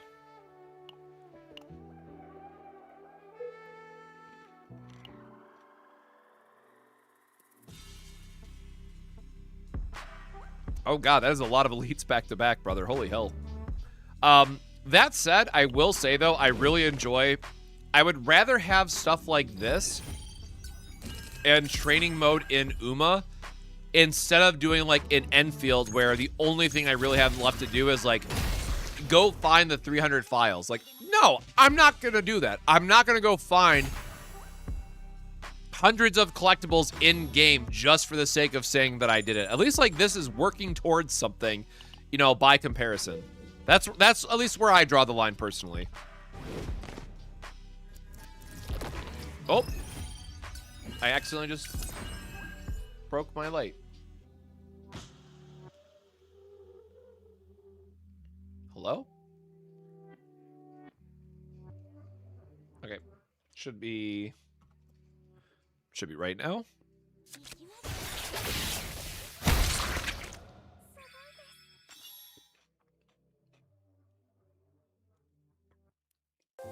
Better to level up combatant or better to level up equipment?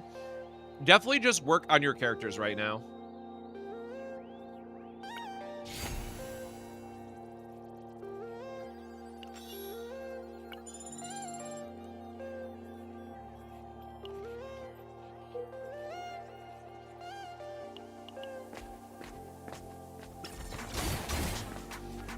Yeah, I know this got brought up during the last, or 2 streams ago, I know now, or whatever, but that is one of the pieces of feedback I would definitely give, and what I hope to see in the future is that I definitely think in Chaos Zero Nightmare, we should just have seasons be 2 characters long instead of 3.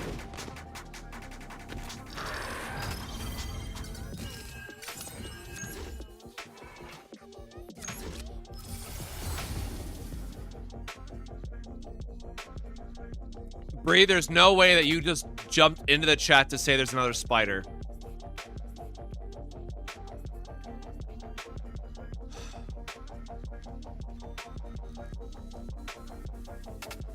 I'll be back.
Gatarin, you might be a little bit delayed on the stream. Unfortunately, you might have to refresh. If you meant during the vulnerable anchor, yes. Like if you want to use flash on anchor shot to make this farm like night and day easier, like literally finish it in a day, you just want to go until well, you'd have to finish the rest of the run, right? Obviously, but the goal would be to get a anchor shot of any base divine. Or sorry, any base epiphany, but the divine is too vulnerable. When you use the flash on a card, it keeps the divine as long as it is a legal target for what it's going to. And spoiler, anchor shot's always the same type of card, so it always transfers. And so no matter what epiphany I got on it, as long as I got the divine vulnerable too, you would be good to go.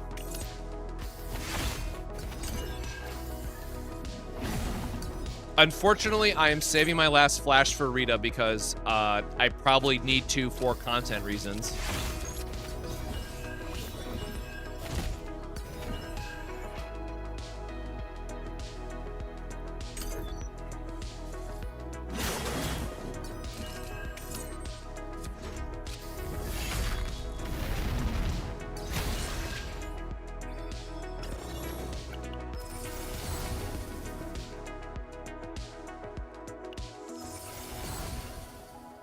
I really hate the idea of trying to meditate 2 cards, but If that's what we got to do, that's what we got to do. So we'll see where this run goes for a couple of refreshes here.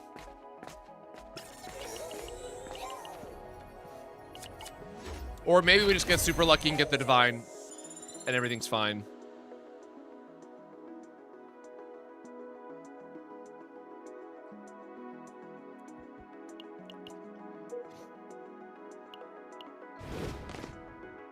So, once again, want to make sure that we're fighting into the elites because we want the extra credits and everything.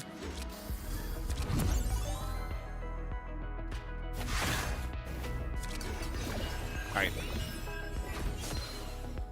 Easy enough KO on the next turn with the next massacre.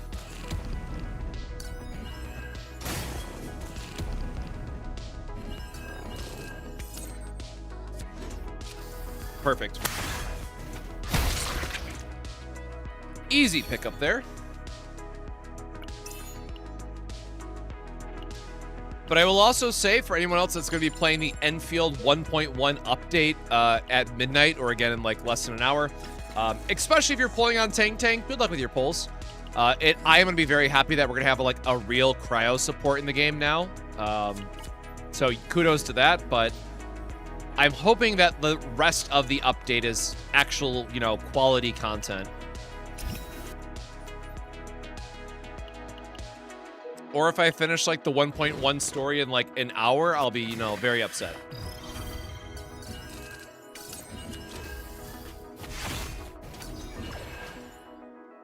Maybe I'm just a bit removed from it, but it really does feel like Enfield and Chaos Zero Nightmare suffer similar issues with just not having enough of a condensed window for content. Like, the prolonged seasons for Chaos Zero Nightmare are definitely a little bit too long. Excuse me. And on the other side, in Enfield, the first like 1.0 update was definitely stretched out too far, in my opinion.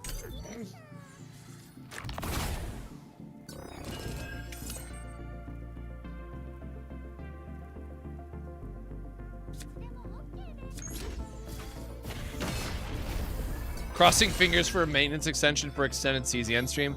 Unfortunately, I'm probably not going to go too much further beyond this run just because I need to take a little bit of a break between potentially CZN up, or gosh darn it, potentially between the Enfield go live and like trying to make sure I get stuff done before I go to bed, because I'm going to do the Enfield update and then I'm going to pass out like immediately after, because I'll have to be up for work like a few hours after that for when I would expect that I'm going to finish it.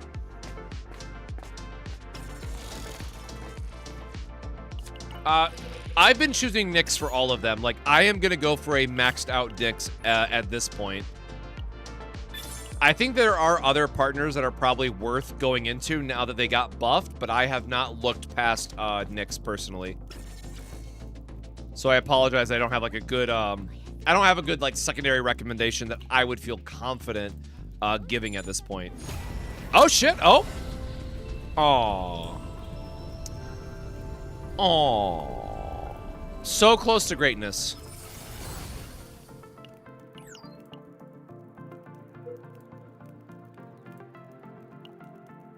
Where's our rerolls? I guess down for rerolls real quick.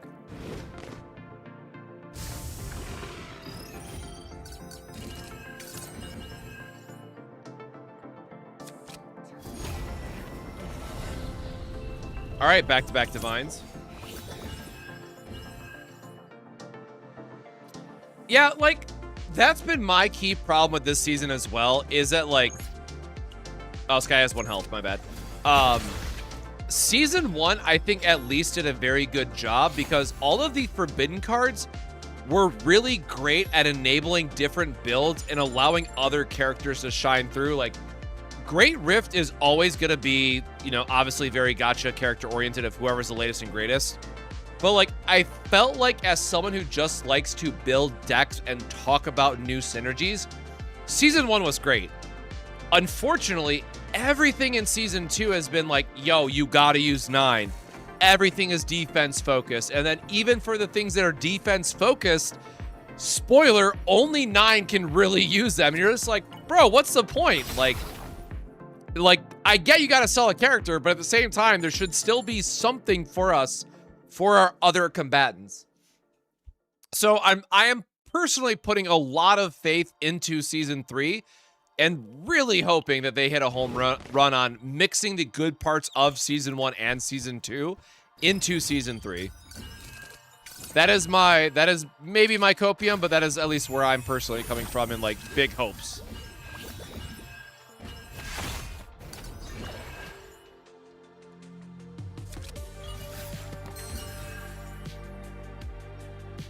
Yeah, the whole dynamic of going from Yuki to 9-2 is very interesting.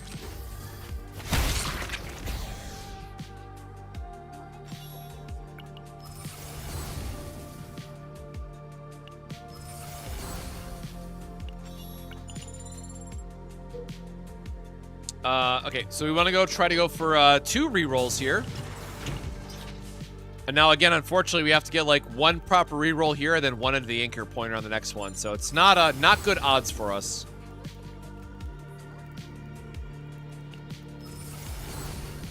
Nope.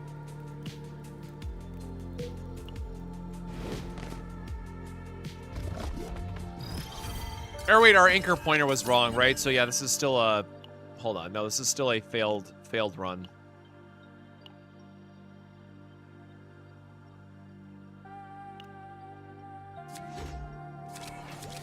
Ah, whatever. Let's see if we can re-roll it.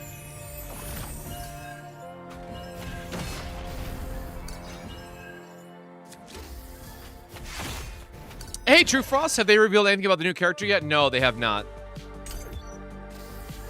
In terms of her kit, we did get a promotional video today, but that was it.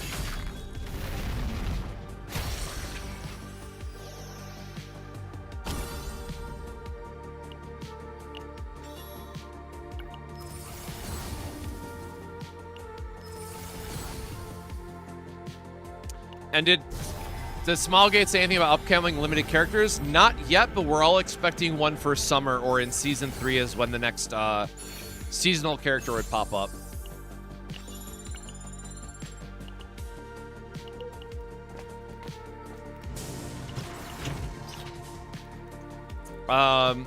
Technically, we would want to fix our anchor pointer before we go into the copy event. Nope. All right. This is yet another failed run. This is the real reason why I play Grandblue Fantasy in the background while I'm suffering through these runs.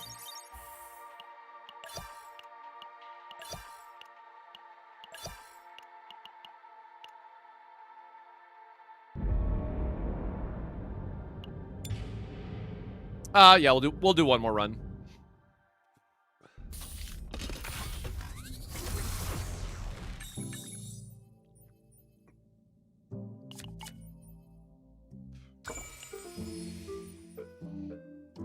Yeah, I feel really bad that this season basically boils down to, like, did you pull 9? No. Just, like, check out this entire season.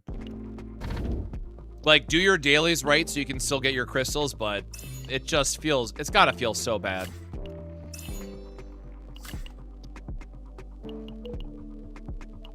Yeah, exactly. I gotta do my one of my grinding to distract me from the other grinding that's actually making me suffer. We're just gonna go up on this one.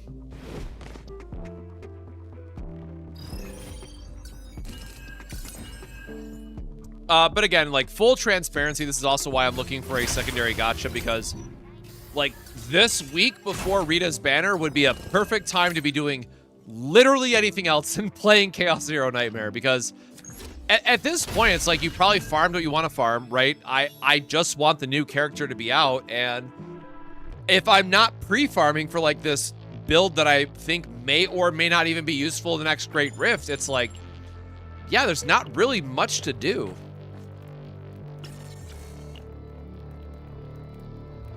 I don't think I've actually picked this card yet, so I am going to pick it because I want it to be in the collection log after.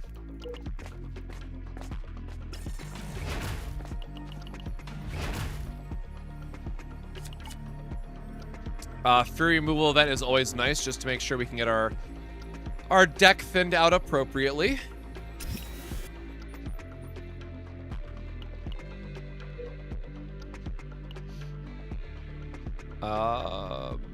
I guess it's literally the same either way. It's just flipped.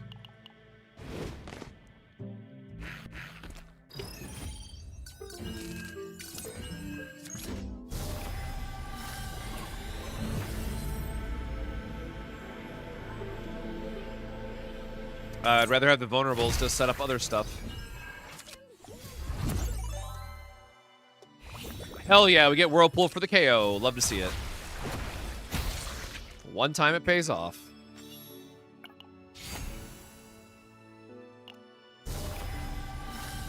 Hello, Divines? Oh, that's fun. We do get the right anchor pointer, though, so that's nice. So now this means that we can put all of our rerolls into the anchor when we get it.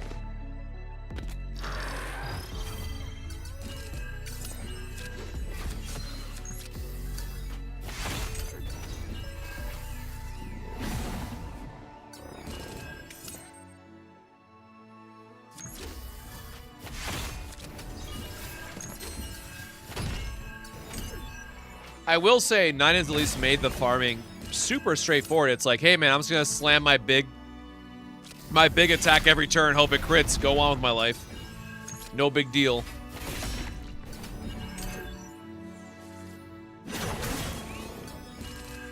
Me like big swing.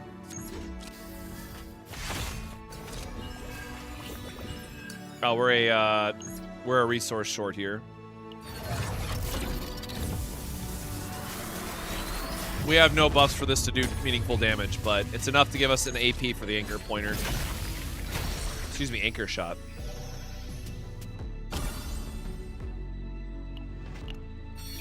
Skip that because we can.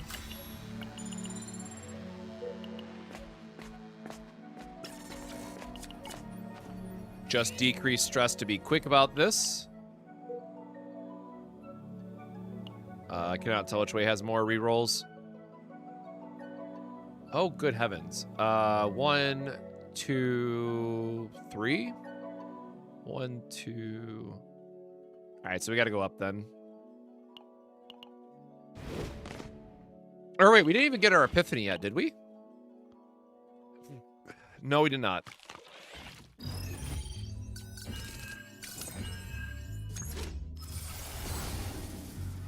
Oh, nice. Love a quick massacre just to make the run even faster.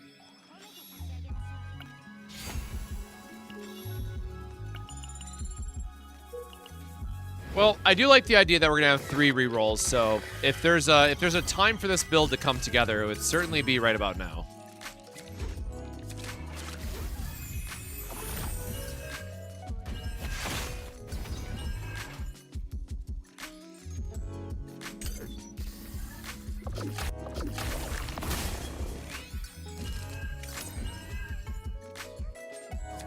Another massacre to just chop them down a little bit. Very rude that they barely survived.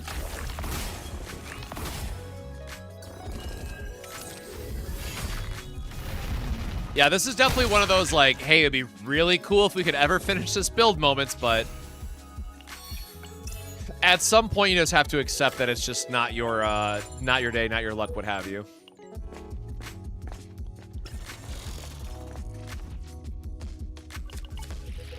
What memory fragments should I use for Rita? If you want to be safe and pre-farm something, you should pre-farm her new, or the newest memory fragment set that has the increased damage for exhaust cards. Because we have to assume that's what she'll end up using, man. I hope at least. That's what I've been farming a shit ton of.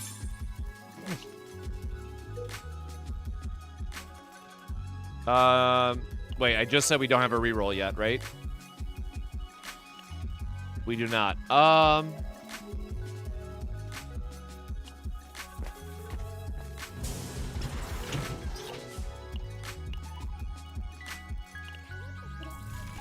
I guess we'll take 1 removal while we can, just to be safe. Save my money for meditations.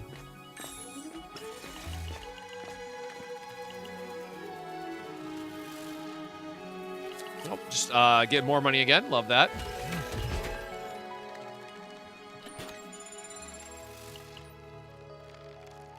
Yeah, that was the same problem I was having Max Chronicles, and I just ended up using 3 of my flash items to fix the build, but it's very expensive to do that. And definitely not recommended unless it's something that you know that you're gonna use for a very long time.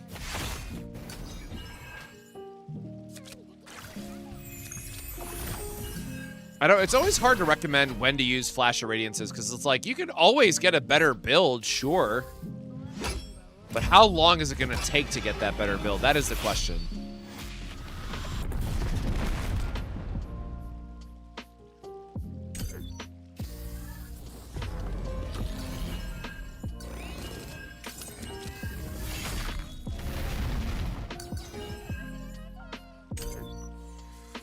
Yeah, like, it's nice to get to use it for the weekly bosses and stuff, but man, I wish we could get a little bit more life out of our seasonal data in, like, other game modes.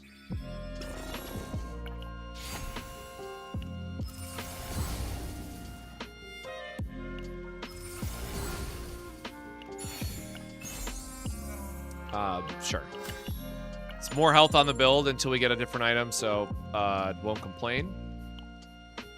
Gotta keep tripping, but we don't have it, right? Okay, yeah, we still don't have it.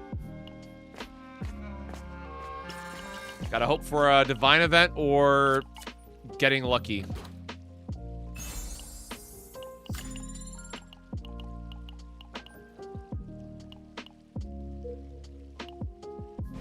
Man, we're gonna go right up to the end on this one, it looks like. It's very unfortunate.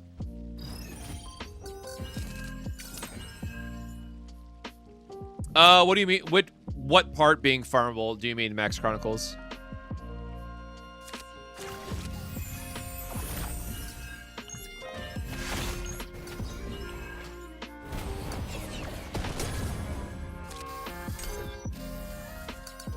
Yes, the Flash will be farmable in Season 3.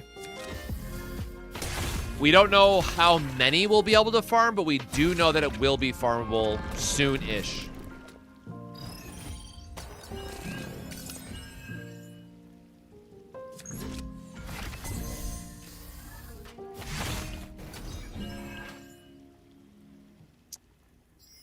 Man, that's not that big of a debuff, but that's still an annoying debuff.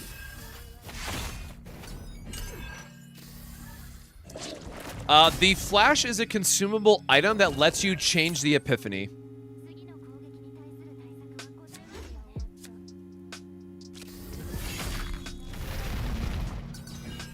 Very, very good item. I just realized that Mika's about to have a breakdown, so I should have been adding the damage early on. So we might be a little bit unlucky here, but...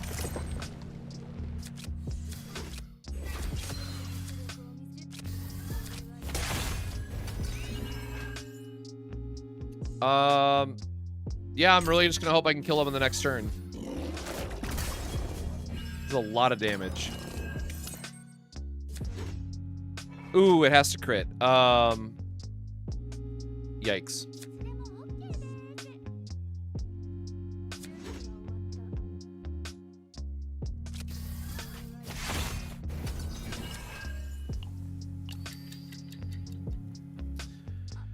All right, time for the good old reset and pray. Game does not want to let me have it today.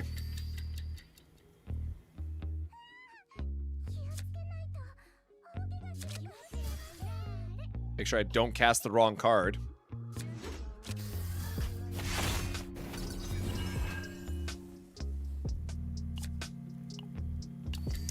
All right, maybe we're just not getting out of this one. All right. Oh, man. Rest in peace of that, I guess. Damn, can't even get the divine event at the end. We're just washed.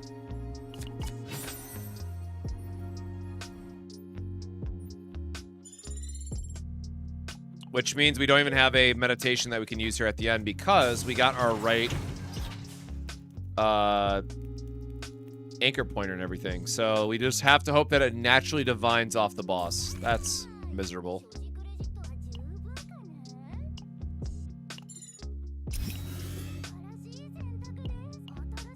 Get rid of the copy target that we don't want.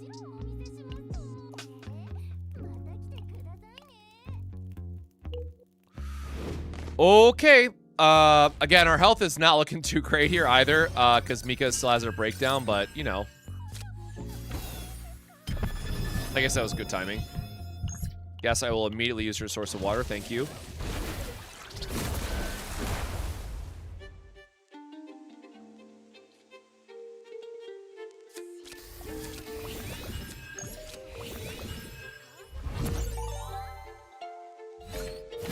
Nope.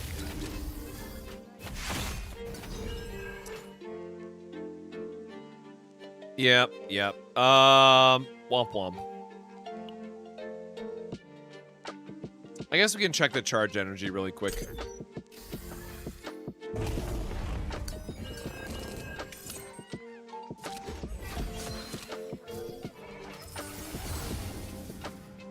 I was waiting for this to randomly be the divine.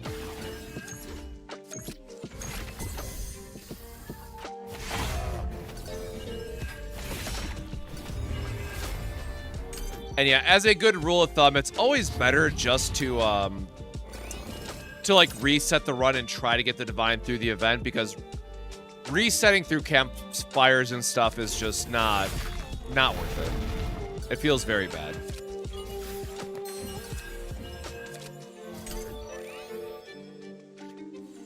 Sometimes it do be like that though.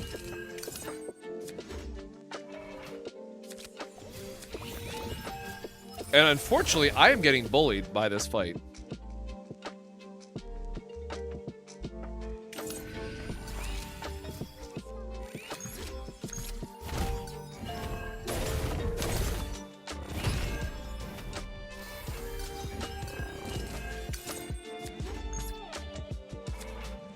No, this is still doing way more damage. I don't have a good way to buff it.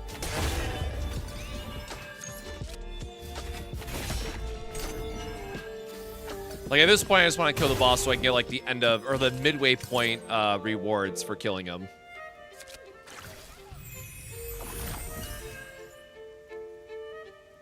Oh, I did not have wave enabled there. My bad.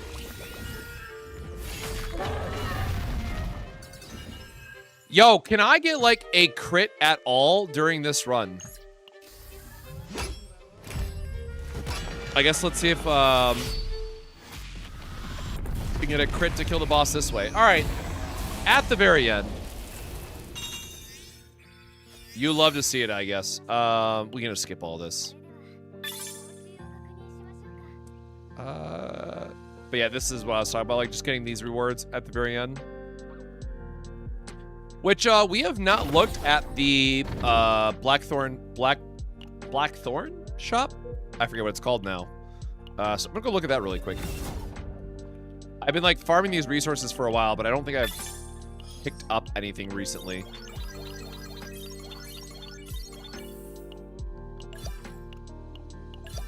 Especially for the new players, if you don't know about this yet, it is very important. You might have noticed you get an extra resource if you beat the 2 bosses in the chaos. So you're going to want to go to shop, and you're going to want to go to our black horn, excuse me.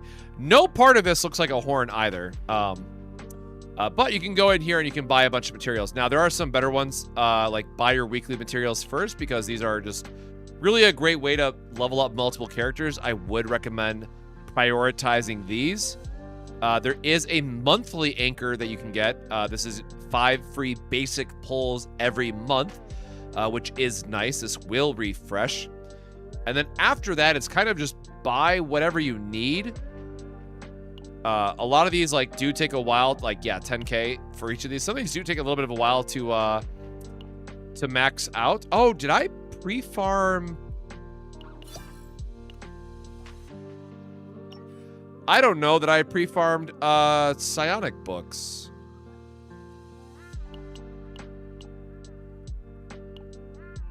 We got 26, good enough. Because yeah, psionic partners kind of suck right now. Like I'm still using Zetera for Chizuru just for the 16%. Oh my god, change.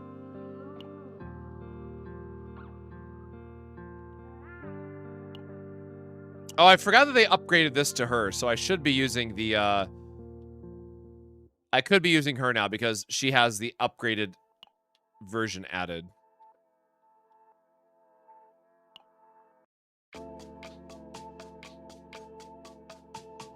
Oh, yeah, sorry. That was controller, not psionic. Good catch, good catch. So yeah, there is a very strong chance I'm gonna end up pulling for her partner. Just because these psionics are a little bit lacking.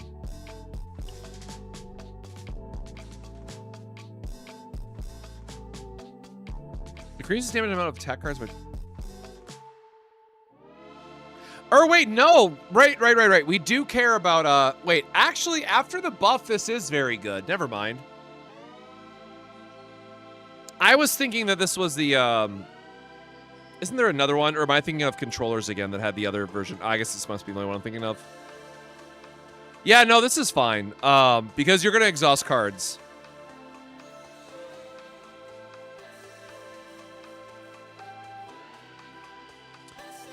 And keep in mind that we're gonna want, you're gonna want the damage amplifiers like this. So this is like a 44% increase at P4. Yes, Rita is going to be Justice Psionic.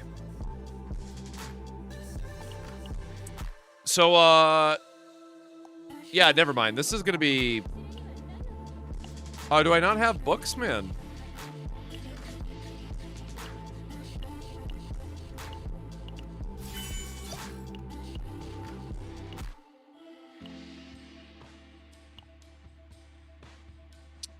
Where's my lightning bolt?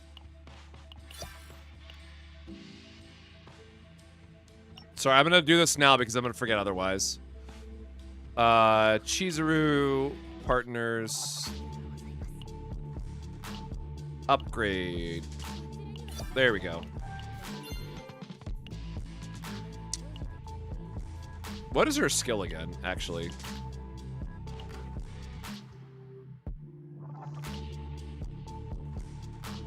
Alright, that just shows you the upgrade.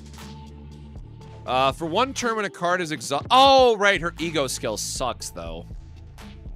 That's what it was. Both of their ego skills are just god-awful. But, I mean, ego skills are pretty lackluster for early content stuff, so... I think I'll be content with this. Like, this is a good enough. In terms of just, like, raw stats, this is by far good enough for her. I'm not gonna complain about this one.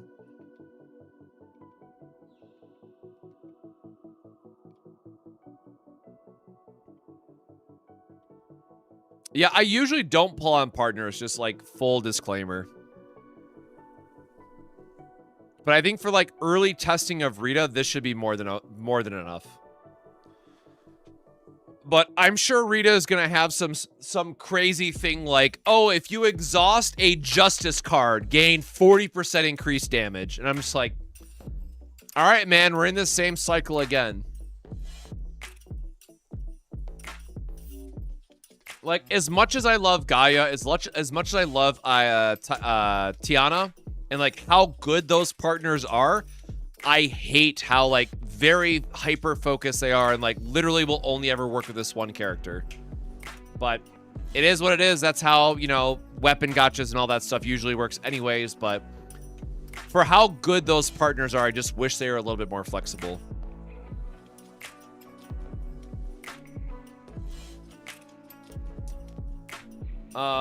Let me double check I'm not missing anything else.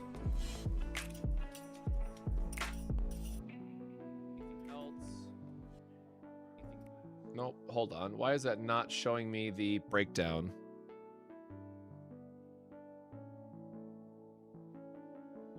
But yeah, exactly. I think partners will be forever locked in with their combatants. But it is how it is. Oh, did I break this in the background?